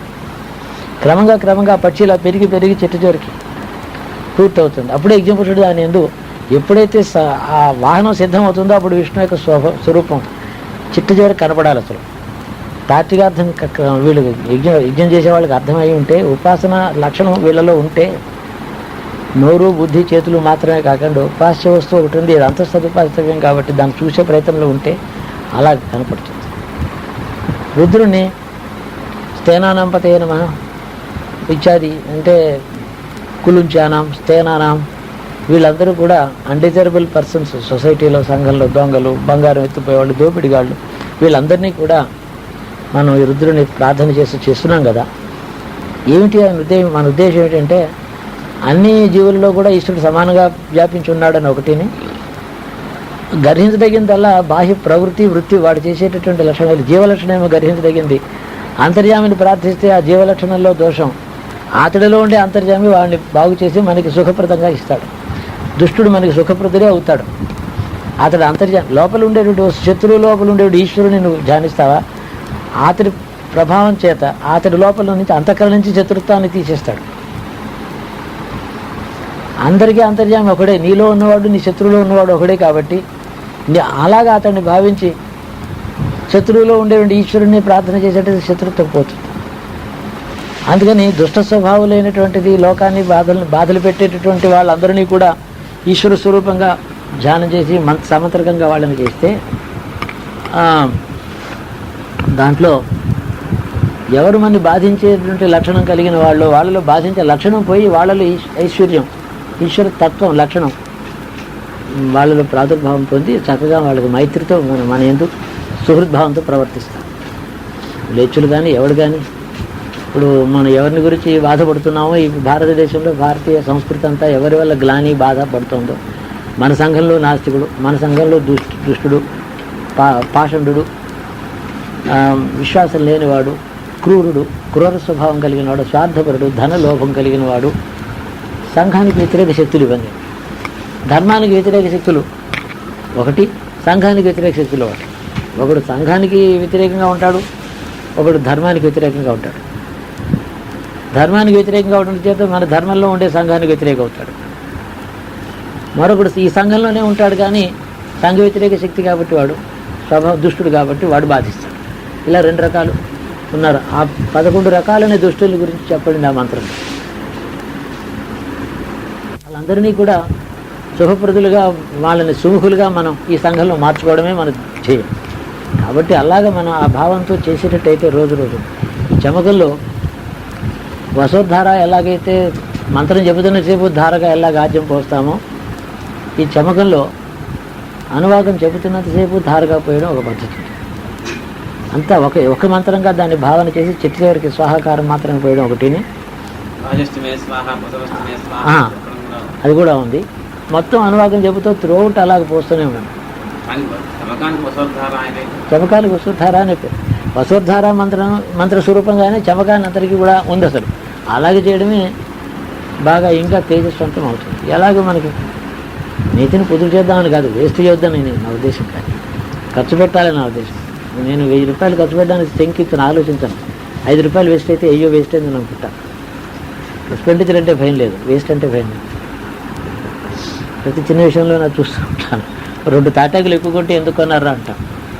ఆ 2 రూపాయలు కూలీడు ఊరికే వచ్చి వాడికి ఓడిపో అని అనిపిస్తుంది. కాబట్టి రేపు ఏదో వసుధారాకి పోసినట్టుగానే చమకానికి రేపటి నుంచి ధారగా పోద్దాం. దానికి సంబంధించిన తైత్రీయ భాగం చతుర్థ పాఠకంలోనే దేంట్లోనే ఉంది. అది అంతకుముందు ఇష్టకోపధానానికి సంబంధించినటువంటి యజ్ఞానికి సంబంధించిన విషయం చెప్పి రుద్రం చెప్పిన రుద్రంలో నవగమతోడు చెప్పాడు, చమగమతోడు చెప్పాడు. ఆ కాండలో అవి పక్క పక్కనే లేవు. ఇవి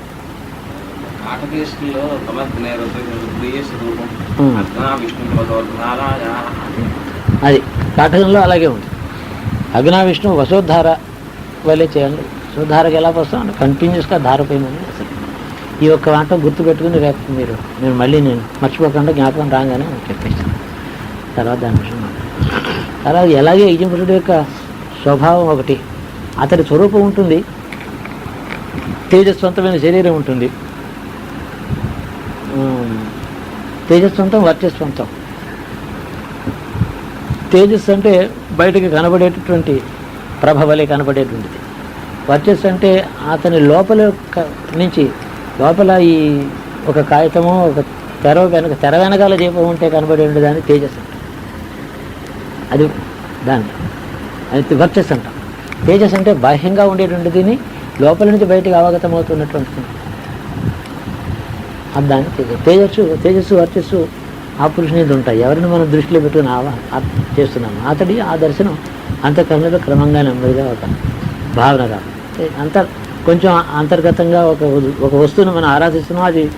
అది చక్కగా ప్రవర్ధమానమే మనకు నాడు కనబడబోతోంది అనేటటువంటి భావంతోనే ప్రత్యేకులు మనం దాని ఆ భావంతో మనం చేసేటట్టయితే ఉపాసన కూడా అవుతుంది. దాని ఎందు మనందరికీ కూడా వ్యక్తిగతంగా ఉండేటటువంటి దోషాలు, కష్టాలు, బాధలు, గ్రహ దోషాలు అవి నిర్మూలించబడతాయి. లోక కళ్యాణం. లోకంలో దుష్టులకి ఎన్ని రకాల పేర్లు ఉన్నాయో అన్ని పేర్లు ఇందులో ఉన్నాయి. లోకాన్ని పీడించే వాళ్ళందరికీ అవన్నీ కూడా మంగళప్రదమై అవ్వాలని అలాంటి వ్యక్తులందరూ కూడా ఇందులో భావం. కాబట్టి రేపు వసోధార వలె దాని బాగా చెప్పిన కాటక వాక్యం ప్రమాణం అవుతుంది. నాకు ఇంకా ఏంటంటే వాక్యాలు ఎక్కడ ఏమి జ్ఞాపకం పెట్టుకోను, దాని భావం మాత్రం ఉంటుంది. ఏ వాక్యం ఏ ఒక శ్లోకంలో జ్ఞాపకం పెట్టుకోను నేను, అదంతా బరువేమో అనిపిస్తున్నారు. కానీ దాని సారం మాత్రం అన్ని గ్రంథముల్లోనూ నేను చూసినంత మట్టుకు థాట్ మాత్రం మూలం అది మాత్రం ఎక్కడో బీజ రూపంలో అది మాత్రం ఉంటుంది. ఈ విషయం తెలుసు. కాబట్టి ఆద్యం ఒకటి ఆఖరిని సహకారం చెప్పినట్టు మాత్రం మిగతా వేస్తారు. ఆద్యం ధార, మిగతా సహకారం సమయంలోనే ఒక వస్తువుని వేస్తాం అంతేకాని రుద్రాభిషేకం త్రూఅవుట్ అభిషేకం సంతతధారగా ఉండాలి. నీళ్లు ఏది పోసినా కూడా ధారావాహికంగా ఉండాలి. ధారాపాత్రతో అభిషేకం ఓకే ఇచ్చాను, సింక్ ఇచ్చాను కదా. అందరూ టీ తీసుకున్నారా? మా ప్రభాకర్ రెడ్డి అన్ని ఉద్యోగం మానేసి ఆశ్రమవాసంలో ఉన్నాడు. ప్రభుత్వం 4 రోజులు వచ్చి ఏ పని చేయటం లేదు. కారు ఒకటి తీసుకొచ్చి ఎవరికైనా పని ఉంటే చేస్తున్నారు, ఇక్కడే ఉంటాడు. నాకు ఆనందంగా ఉంది. ఇది చాలా మంచిది. ఉద్యోగంలో వచ్చేటటువంటి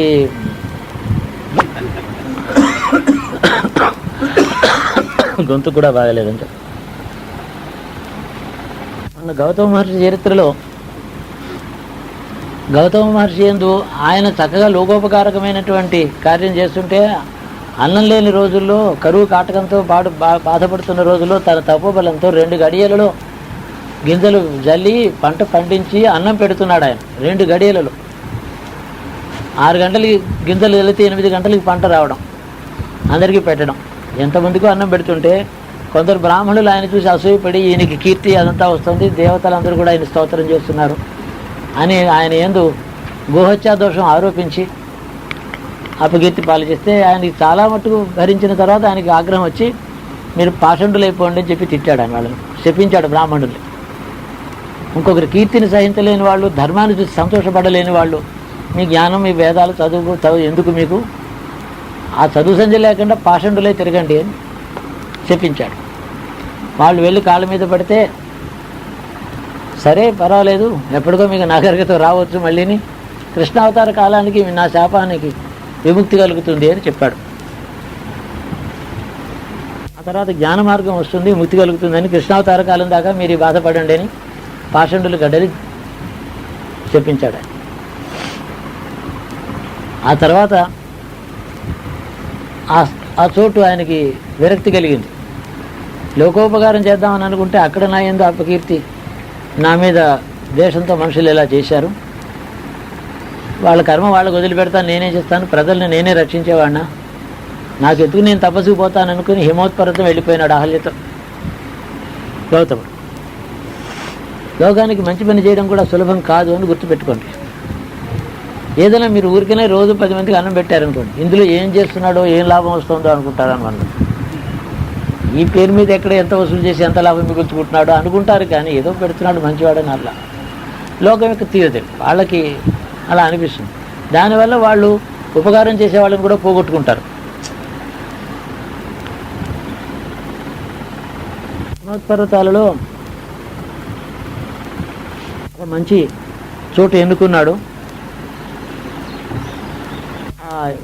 ఒంటి కాలు మీద ఏకపాదంలో నిలబడి చిరకాలం తపస్సు చేస్తే శివుడు ప్రత్యక్షమై ఏం కావాలని అడిగితే, నా చేతిలో గోవు చచ్చిపోయిందనేటటువంటి దోషం నా మీద పెట్టారు కనుక ఆ గంగని అటు ప్రవహింపచేసి ఆ దోషం పోగొట్టు అంటే శివుడే అన్నాడు, నీకు ఆ దోషం లేదు కదా, నీకెందుకంటే లోకల్లో అపకీర్తికి భయపడ్డాను నేనంట. ఇది కాక రెండోది ఏమిటంటే, నాకు అపకీర్తి పోగొట్టుకోవడానికే కాక లోకోపకారం అవుతుంది కదా గోదావరి నదిని భూలోకానికి తీసుకురావడం అని ఆ గోదావరిని ఆయన శివుని అనుగ్రహంతో భూమి మీద గోదావరిని తెప్పించిన వాడు ఆ గౌతముడు. దానికి గౌతమి అని పేరు.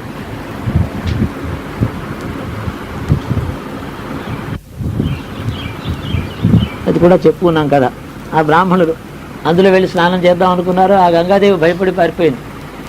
ఇంత పాపాత్ములు వచ్చి నాలో స్నానం చేస్తే నాకు పాపం ఎక్కువైపోతుందని గంగ వెళ్ళిపోయిందట.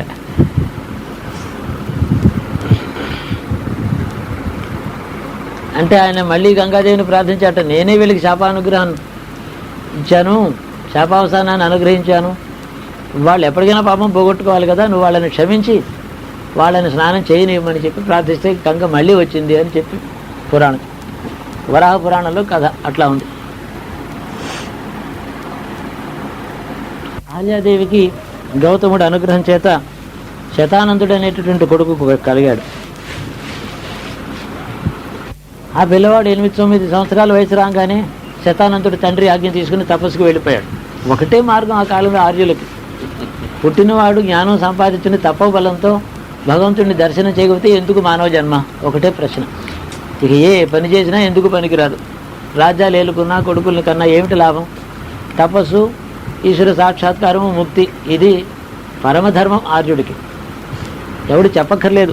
విరక్తిని బోధించవలసిన ఆవశ్యకత లేని కాలం అది. రక్తిని బోధించడం కష్టంగా ఉండేది. అట్లాంటిది ఆర్యావర్తం. ఒకప్పుడు సంసారంలో వెళ్ళు, పిల్లల్ని కను, సుఖంగా ఉండు అంటే చెప్పడం చాలా కష్టపడు, వినడు. అలాంటి దృక్పథం కలిగిన జాతిది ఒకప్పుడు. ఈ మహర్షుల చరిత్రే కాక సంఘం యొక్క లక్షణం అట్లా ఉండేది అన్నాడు. శతానందుడే శరద్వంతుడు అనే పేరుతో కూడా పురాణంలో చెప్పబడుతున్నాడు. భారతంలో అశ్వమేధ పర్వంలో శతానందుడి పేరు శరద్వంతుడు అని కూడా చెప్పబడింది. శరద్వంతుడి యొక్క సంతానమే భారతంలో కృపాచార్యుడు. కృపాచార్యుడి యొక్క చెల్లెలు కృపి.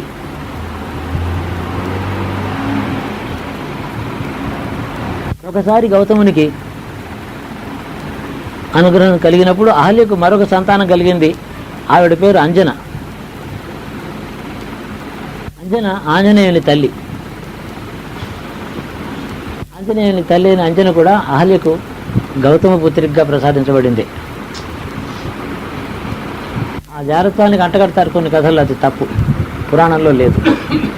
అలాగా అంటే ఇంద్రుడును వాళ్ళు మోసం చేశారు, వాళ్ళకి పుత్రికగా ఏమని కన్నది అని చెప్తారే, అది కరెక్ట్ కాదు. ఆ తర్వాత గౌతముడికి మరొక కూతురు పుట్టింది. ఆమె పేరు ఇక్కడ రాయలేదు. ఉదంకుడు అనే ఒక మహామునికి ఆ కూతురునిచ్చాడు గౌతముడు.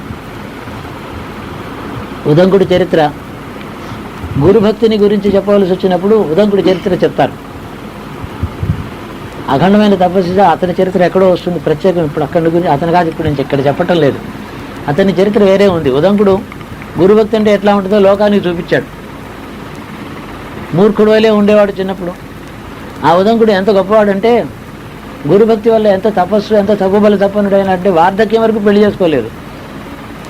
గురు శుశ్రూషలోనే ఉన్నాడు ఆయన, ఆశ్రమంలోనే. ఆ ఉదంకుడు మహాభారత యుద్ధం అయిపోయిన తర్వాత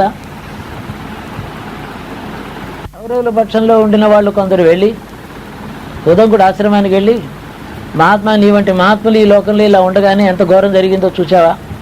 మహాభారత యుద్ధంలో కౌరవులందరినీ కృష్ణుడు నాశనం చేసేసాడు. కృష్ణుడు పాండవ పక్షపాతి, అన్ని మోసాలు, అన్ని అబద్ధాలు, అన్ని అన్యాయాలు చేసి కౌరవులందరినీ నాశనం చేశాడు. అతడు చేసినటువంటి మోసం ఘోరం ఇంతంత కాదు. భగవంతుడని పూజలు పొందుతున్నాడు ఓ పక్క నుంచి కొందరి చేత. తన్ని పాద పూజలు చేస్తారు కాబట్టి వాళ్ళ పని చూసుకున్నాడు, వీళ్ళని నాశనం చేశాడు అని లేనిపోయిన చాడీలు చాలా చెప్పారు.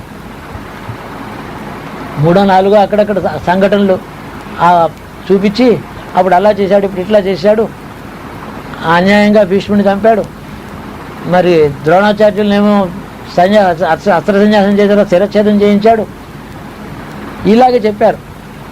ఉదంకుడేమో అమాయకుడు. చరిత్ర రోజు టీవీనా న్యూస్ పేపరా ఏముంది, ఎవడో చెప్పగా అంతా అయిపోయిన తర్వాత ఆయన చెప్పిందంతా విన్నాడు. అలాగా కృష్ణుడు ఇంత అన్యాయం చేశాడా? నేను కృష్ణుడిని శిక్షిస్తాను, శపిస్తాను, రాని ఇక్కడికి అని మండిపడిపోతూ తపస్సు చాలించి అక్కడ కూర్చుని ఉన్నాడు అన్నమాట. కృష్ణుడు ఇప్పుడు ఎక్కడికి వెళ్ళాలా అని అనుకుంటు. ఆ సమయం చూసి కృష్ణుడు సరిగ్గా అక్కడికి వెళ్ళాడు. ఉదంకుడు ఆశ్రమానికి వెళ్ళాడు తిన్నగాను.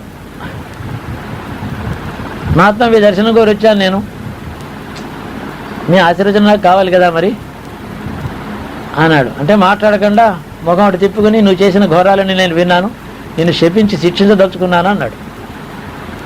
తప్పకుండా శిక్షించవలసిందే. మరి మేమంతా లోకంలో చేసేటువంటి పనులు తప్పు ఒప్పు రెండు ఉంటాయి కదా, విచారణ చేసి శిక్షించవలసిన బాధ్యత ఉంది. ఒకరు చెప్పిన మాట విని శిక్షించలేమో, అజ్ఞానం అన్యాయం రెండు చేసిన అది ఆ పాపం మీకు చుట్టుకుంటుంది. కాస్త లౌకిక జ్ఞానం కలిగి ధర్మాధర్మ వివక్షత తెలుసుకుని ఏం జరిగిందో సత్యాసత్య విచారణ చేసి, ఆ మాట నేను మీకు నా మీద మీకు నిందలు ఆరోపించిన వాళ్ళు ఏం చెప్పారో నాకు ఎరుగుదును, నేను అందుకనే వచ్చాను మీ దర్శనానికి.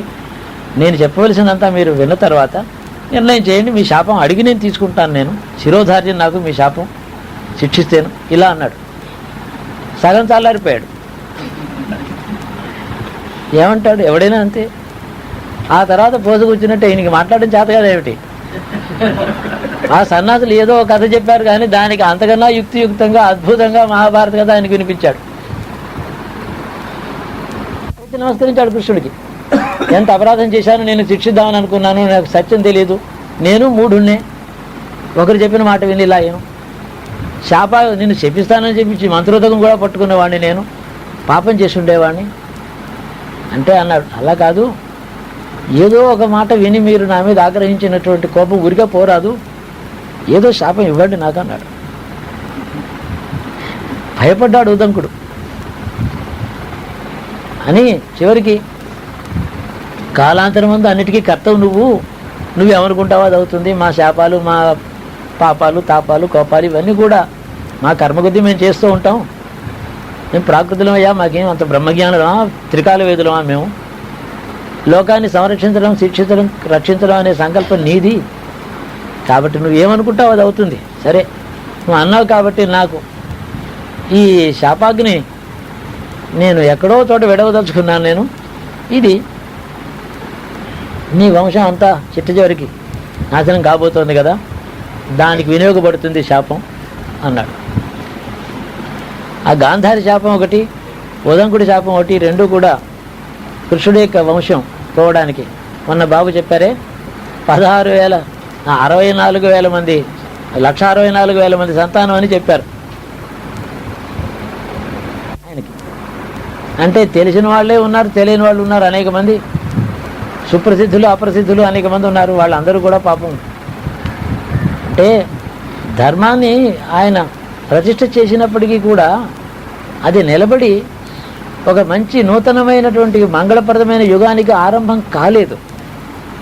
అసలు ఒక పెద్ద ప్రశ్న ఉంది. అది కృష్ణావతార కాలం అంత దుష్ట శిక్షణ చేసి శిష్టరక్షణ చేసి మహాయుద్ధాన్ని ప్రవర్తి ఒక బ్రహ్మాండమైన 18 రోజులు యజ్ఞం చేశాడు. అందులో ప్రజలందరూ సమిధులైనారు. తాను అధ్వర్యుడు. వీళ్ళందరూ యజ్ఞం చేసేటటువంటి అనేక మందిని ఎన్నుకున్నాడు ఋత్వికులుగాను. అర్జునుడు ప్రథమం హోత. ఆ మహాయజ్ఞాన్ని ఆయన సంకల్పించి నడిపించిన తర్వాత కూడా సరే దుష్ట శిక్షణ ఎంత అయినా ఎంత జనక్షేమం అయినప్పటికీ కూడా దానికి శుభాంతమా మహాభారతం, దుఃఖాంతమా అంటే శుభాంతం కాదు, సుఖాంతం కాదు. అది పాండవులకి వాళ్ళ సంతానం అంతా పోయింది. గర్భవాసంలో ఉండేటువంటి ఒక శిశువు, ఒక చిన్న నలుసు దక్కాడు. వాణ్ణి సింహాసనం మీద కూర్చోబెట్టి 30 ఏళ్ళు రాజ్యం వీళ్ళు ఏలిన తర్వాత వాడిని సింహాసనం మీద కూర్చోబెట్టి మహాప్రస్థానానికి వెళ్ళిపోయారు. అవతార సమాప్తి అయిపోయింది. అదంతా దుఃఖంగానే ఉంటుంది ఆ పర్వం అంతా. కానీ పోని దేశం అంతా సుభిక్షంగా, ఆ తర్వాత 3 పూలు 6 కాయలు, శాంతి, 6 ఋతువులు చక్కగా ఉండడం, అలా ఉందా దేశం? అలా లేదు. అధర్మంతో ఇంకా చీకట్లు కమ్ముకునే ఉన్నాయి. అజ్ఞానంతో ఉన్నారు మనుషులు. అప్పటికి ఒక యజ్ఞంతో చాలా దోషం ఆయన నివారణ చేసిన దోషం యొక్క బీజాలు కలి ప్రారంభం కాబట్టి అది యుగానికి అంటగట్టారు. అది తప్పు. ఆ దోషం యుగానికి అంటగట్టారు. యుగం అనేది ఒకటి ఉంది కదా, కలి, అది అలాగే ఉంటుంది పొమ్మన్నారు. ఈ దోషం అంతా మరి ద్వాపరాంతంలోనే జరిగింది. ఇంత ఘోరం. ద్వాపరం శుభప్రదమే అయితే కలి దోషం ద్వాపరంలోకి చొచ్చుకుని ముందరికి వచ్చింది అన్నమాట. సముద్రం భూమి మీదకి వచ్చినట్టు ఉద్ధృతంగా.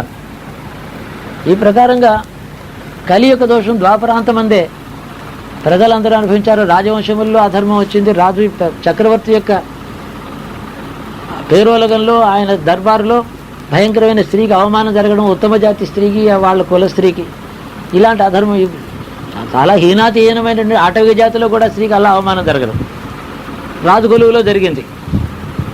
గుడ్డి దర్బార్ అది. చక్రవర్తి గుడ్డివాడు, గుడ్డి దర్బార్ అంటారు దాన్ని. అప్పటి నుంచే వచ్చింది ఆ మాట. అన్యాయం జరిగితే ఏముంది, గుడ్డి దర్బారు నడుస్తుందంట. ఈ ప్రకారంగా ఘోరం జరిగిన తర్వాత కూడా ఆయన అవతార సమాప్తి చేశాడు. కలిని గురించినటువంటి ఈ మొత్తం తన యొక్క ఆశీర్వచనానికి సారభూతమైనటువంటి పరీక్షిత్తుని అప్పచెప్పి వాడి ధర్మాన్ని శాసిస్తాడని వాడికి ఆ బలాన్ని ఇచ్చి ఆయన వెళ్ళిపోయాడు. సరే, ఇదంతా జరిగింది. ఉదంకుడి శాపం ఉపసంహారం చేసుకున్నాడు. అదంతా వేరే చరిత్ర. గౌతమ మహర్షికి పుట్టిన 2వ కుమార్తెని ఉదంకుడికి ఇచ్చి పెళ్లి చేశాడు అని ఇది గౌతముడి చరిత్ర. దీంట్లోనే వెళ్ళిపోవాలి, ముందుకు వెళ్ళకుండా.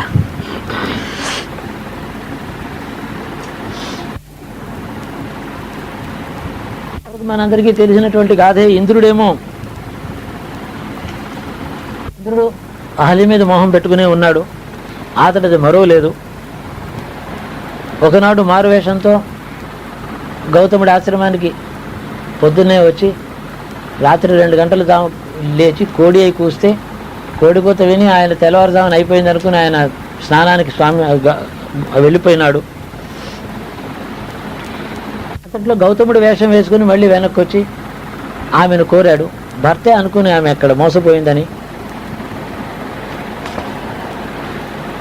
పురాణం చెప్తోంది. ఇంతట్లో ఆయన మళ్ళీ వెనక్కి వచ్చాడు. ఇంద్రుడిని, తన వేషంలో ఉండే ఇంద్రుడిని చూశాడు. ఆమె అడిగింది, మహాత్మా ఏమిటి 2 వేషములు ఎలా వచ్చాయి మీకు? మీరు ఇప్పుడే కదా బయటకు వెళ్ళారు, ఇక్కడే మళ్ళీ ఇక్కడికి వచ్చారు, మీరెవరని అడిగింది. వాడు ఇంద్రుడు ఏం చేశాడంటే వెంటనే పిల్లి రూపంతో బయటికి పారిపోయే ప్రయత్నం చేస్తే అప్పుడు నిజం బయటపడింది. ఆల్యేమో వణికి దుఃఖపడింది. నేనే పాపం ఎరగనని చెప్పింది. ఆకాశవాణి చెప్పింది అహల్య నిర్దోషి, ఆమెలో మనస వాచ కర్మణ ఎలాంటి దోషము ఏం లేదు అంతఃకరణలో, ఆమె పతివ్రత అని చెప్పింది. నీవు ఎరక్క చేసిన అజ్ఞానంతో చేసినప్పటికీ దోషమే కదా. నీ శరీరంలో ఉండేటటువంటి వేదన, ఈ దోషం ఈ సంక్రమించిన తర్వాత నీ శరీరాన్ని నిన్నే నీవు క్షమించుకోలేవు కదా. ఈ తపన నువ్వు భరించలేవు కాబట్టి ఈ దోష నివృత్తి కోసం, నీ అంతఃకరణకి శుద్ధి కోసం నువ్వు శిలామయంగా ఉంటే నీకు శాంతి కలుగుతుంది.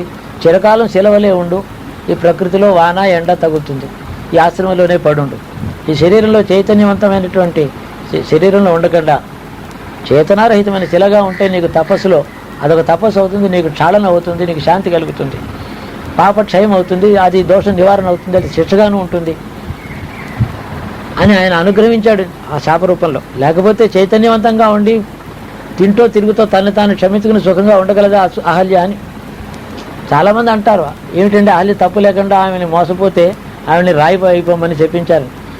ఒక మాట అహల్య మన ప్రవృత్తిని భావాన్ని జాగ్రత్తగా ఆలోచించేటట్టయితే అంతకన్నా అనుగ్రహం ఆవిడకి ఇంకోట్లేదు. ఇంద్రుడికేమో నీ పదవి పోతుంది, నీ నీచమైనటువంటి ప్రవర్తన చేత నీవు ఇంద్రుడిగా ఉండడానికి అర్హుడు కాదు, నీ పదవి సామ్రాజ్యం పోతుంది, పొమ్మని దరిద్రం అనుభవించమని చెప్పాడు. ఆయన శిక్షించాడు. ఇక ఈ ఆశ్రమాన్ని నేను వదిలిపెట్టి వెళ్ళిపోతాను, ఇక్కడ ప్రాణికోటి ఏం ఉండదు, ఈ వృక్షములు ఈ శిలామయమైన ఈ అహల్య ఆశ్రమం ఇలాగే ఉంటుంది, ప్రాణికోటి జంతువులు కానీ అక్కడ ఈ ఆశ్రమంలోకి ఎవరు రారు, ఎందుకంటే ఇది ఇందులోకి వస్తే అపవిత్రం అనేటువంటి భావం జంతువులు కూడా కలుగుతుంది, కాబట్టి అవి ఇక్కడికి రావు. నీవు నీ అంతఃకరణలో రామదర్శనాపేక్షతో శ్రీరాముడిని తలుచుకుని భవిష్యత్తులో రాబోయే రామావతారాన్ని భావన చేసుకుంటూ శిలామయంగా ఇక్కడ పడి ఉండు. చిత్తం ఎక్కడో లోపల నిద్దట్లో స్వప్నంలాగా ఉంటుంది కొంచెం, అంతే తప్ప చైతన్యం శరీరము ఈ భావన ఉండదు, దేహాత్మ భావన ఉండదు ఆవిడికి.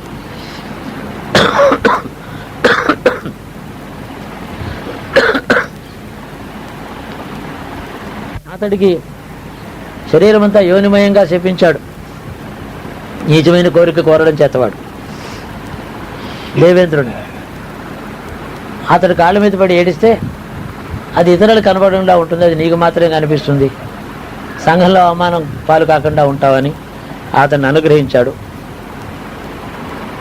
స్వర్గరాజ్యాన్ని నువ్వు పోగొట్టుకుని కూడా శాశ్వతంగా పోగొట్టుకోకుండా నీ శిక్ష పూర్తయిన తర్వాత మళ్ళీ స్వర్గానికి నువ్వు వెళ్తావు, నీ రాజ్యం నీకు వస్తుంది, అంతవరకు భూలోకంలోనే నువ్వు నీచుడి వలె సంచరించమని తిట్టాడు. ఇది రామాయణం పద్మపురాణం కూడా ఈ కథ ఇలాగే ఉంది. ఆయన హిమోత్పర్వతాలకి తపస్సుకు వెళ్ళిపోయినాడు. తర్వాత రాముడి యొక్క పాదస్పర్శ చేత అహల్యకు శాప విమోచనమై ఆ శిలలో మళ్ళీ ఆమె మళ్ళీ పుట్టి వచ్చింది, అహల్య మళ్ళీ వచ్చింది. తర్వాత ఆయన గౌతముడు వచ్చి ఆమెను పరిగ్రహించాడని రామాయణం చెప్తుంది. గౌతముడు ఒకనాడు దేశయాత్ర చేస్తూ బ్రహ్మదత్తుడు అనేటువంటి ఒక రాజు దగ్గరికి వెళ్ళి అతన్ని చూడడానికి వెళ్ళాడు. ఆ బ్రహ్మదత్తుడు రాజు ఈయనకేమో అర్ఘ్యపాద్యాలు ఇచ్చి మహాత్మా నా ఇంట మీరు అతిథిగా ఉండండి అని అన్నాడు. కొద్ది రోజులు ఉండండి అంటే కొద్ది రోజులు ఆ బ్రహ్మదత్తుడు ఇంట్లో ఉన్నాడు, ఆ రాజు ఇంట్లో గౌతముడు. బాగానే చూశాడు, గౌరవంగానే చూశాడు. 10 రోజులు అయ్యేటప్పటికి మొదటి రోజు ఉండే శ్రద్ధ 10వ రోజు ఉండదు, అల్లుడికైనా అంతే, లోకంలో అనుభవం అది. కాబట్టి అతిథికి జరగవలసిన లోపం జరిగింది. ప్రభువులు వాళ్ళు చక్రవర్తులు వాళ్ళు మాంసాహారం తింటారు. ఆ వంటింట్లోంచి వచ్చేటప్పుడు ఈయనకి పెట్టేటటువంటి భోజనంలో ఈయనకి ఏం కావాలి, ఏదో ఇంత చారు అన్నం, అందులో మాంసం మొక్క పడింది.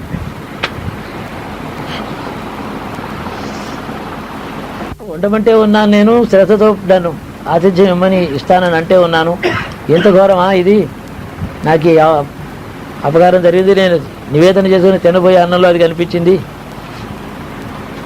ఈ పాపం నీకు పోవాలంటే ఒక జన్మ నువ్వు గెద్దవలే బతకాలి, ఒక గద్ద జన్మ ఎత్తి జీవించాలి నువ్వు, అప్పుడు కానీ దోషం పోదని అన్నాడు.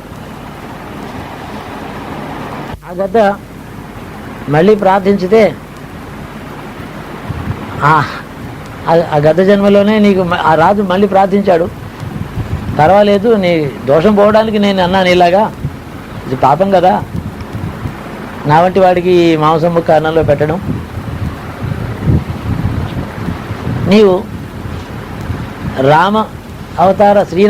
రాముడి అవతారం వరకు నువ్వు ఇలాగే ఉండాలి, అప్పుడు శ్రీరాముడి దర్శనంతో నీకు ఆ దోషం పోతుంది, మళ్ళీ మనుషుడివై పుడతావు, అతడి హస్తస్పర్శ నీకు కలుగుతుంది, రాముడి యొక్క హస్తస్పర్శ నీకు కలుగుతుంది అని చెప్పి ఆ రాజుకి శాపమోక్షాన్ని అనుగ్రహించాడు. రామాయణ కాలంలో ఈ బ్రహ్మదత్తుడు అనే రాజు గద్దగా పుట్టి ఒక గుడ్లగొవ్వతో పెద్ద యుద్ధం చేశాడు ఓ చెట్టు మీద. యుద్ధంలో ఎవరు గెలవలేదు. రాముడు అక్కడ వనవాసంలో తిరుగుతున్నాడు. ఆయన చూడంగానే వాటికి ఆ పక్షులు రెండింటికి కూడా ఆయన దర్శనం మీద ఉత్సాహం కలిగి ఆయన దగ్గరికి వెళ్ళాయి. ఆయనకి నమస్కరించి, మా ఇద్దరి యుద్ధం ఎడతెగగా ఉంది, మమ్మల్ని రాజైనా కుదుర్చి ఏదో చేయి, లేకపోతే ఇద్దరిని చంపి ఏదో చేయి, నీవు పరిష్కారం చూపించమని చెప్పి ఆయన అడిగారు. ఆయన గద్దెని ఇలా తెచ్చుకుని స్పృశించాడు రాముడు. వెంటనే శాపం విమోచనమై అతడికి నిజ రూపం వచ్చి మళ్ళీ బ్రహ్మదత్తుడు తన రాజ్యాన్ని తాను వెళ్ళిపోయాడు. అంటే ఆయన అమోఘమైనటువంటి శాపానుగ్రహ శక్తులు కలిగిన వాడని వీటి యొక్క తాత్పర్యం. గౌతముడు చిరకాలం జీవించాడు, తపోలోకానికి వెళ్ళిపోయినాడు. లోకంలో ధర్మాన్ని గురించి ప్రజలకి లోకానికి చెప్పడమే మహర్షుల యొక్క ఆశయం. ఏది అనుష్ఠేయమో, ఏది చేయవాలి, ఏది చేయకూడదు, ఏది ధర్మమో ఏది అధర్మమో ప్రజలకి చెప్పడమే వాళ్ళ యొక్క తాత్పర్యం. అందుకనే వాళ్ళు వాళ్ళ తపస్సులు చేసినా కూడా, వాళ్ళు జీవన్ముక్తులు అయినప్పటికీ కూడా ఈ లోకంలో బోధ చేస్తూ చిరకాలం మనుషులతో కలిసి ఉన్నారు మహర్షులు. అది స్మృతి రూపంలో, గౌతమ స్మృతి రూపంలో గౌతమ సూత్రములలో ఇచ్చాడు, ధర్మసూత్రాలు. న్యాయతర్క శాస్త్రములు గౌతముడి యొక్క బోధగా సాంప్రదాయం చెప్తుంది. గౌతముడి యొక్క న్యాయం ఒక దర్శనమైంది.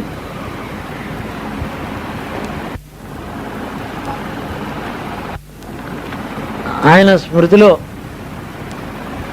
త్రికాలములలోనూ కూడా, అంటే ఇతర భవిష్యత్ యుగములలో కూడా అని ఒక అర్థం.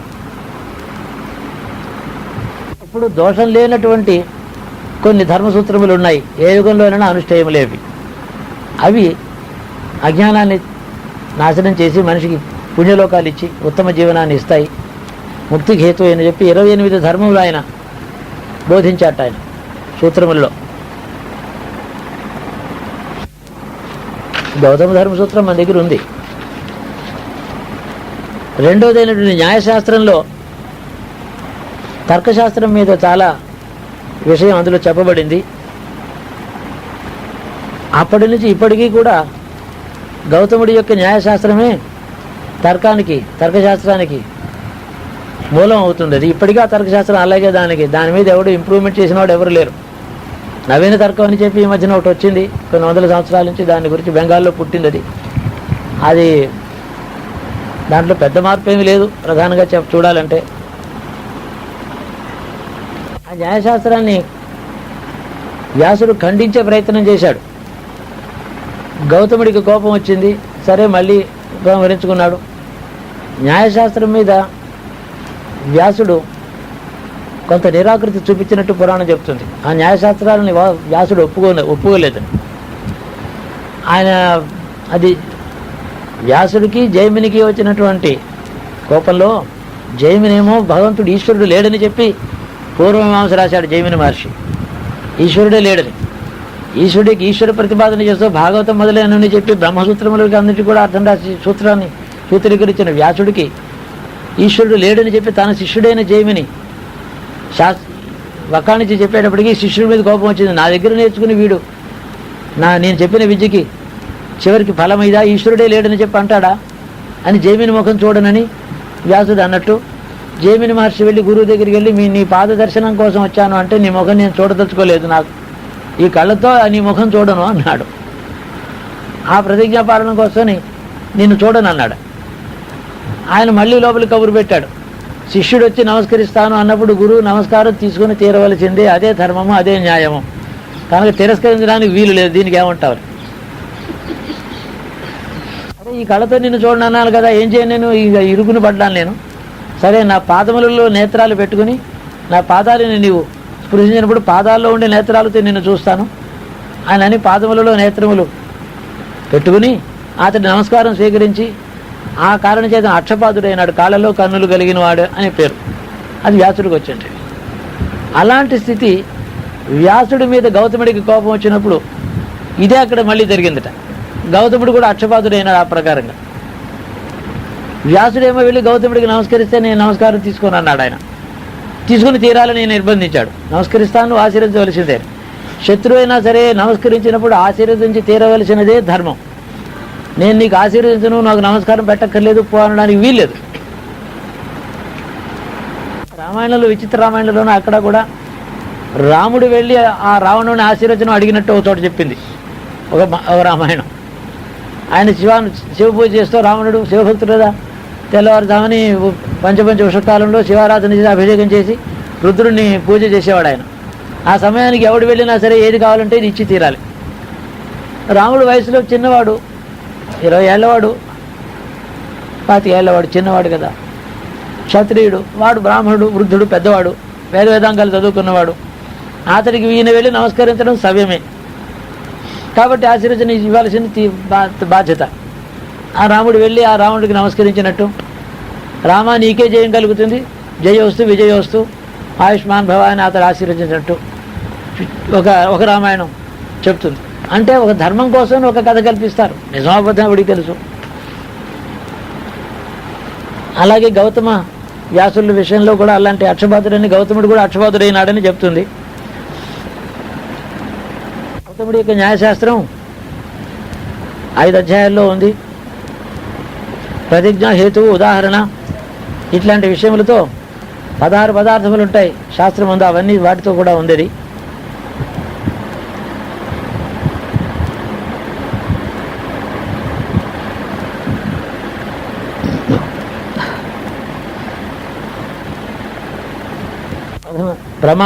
ప్రమాణం ఏదైతే లోకంలో ఏదైనా వస్తువుని నమ్మాలంటే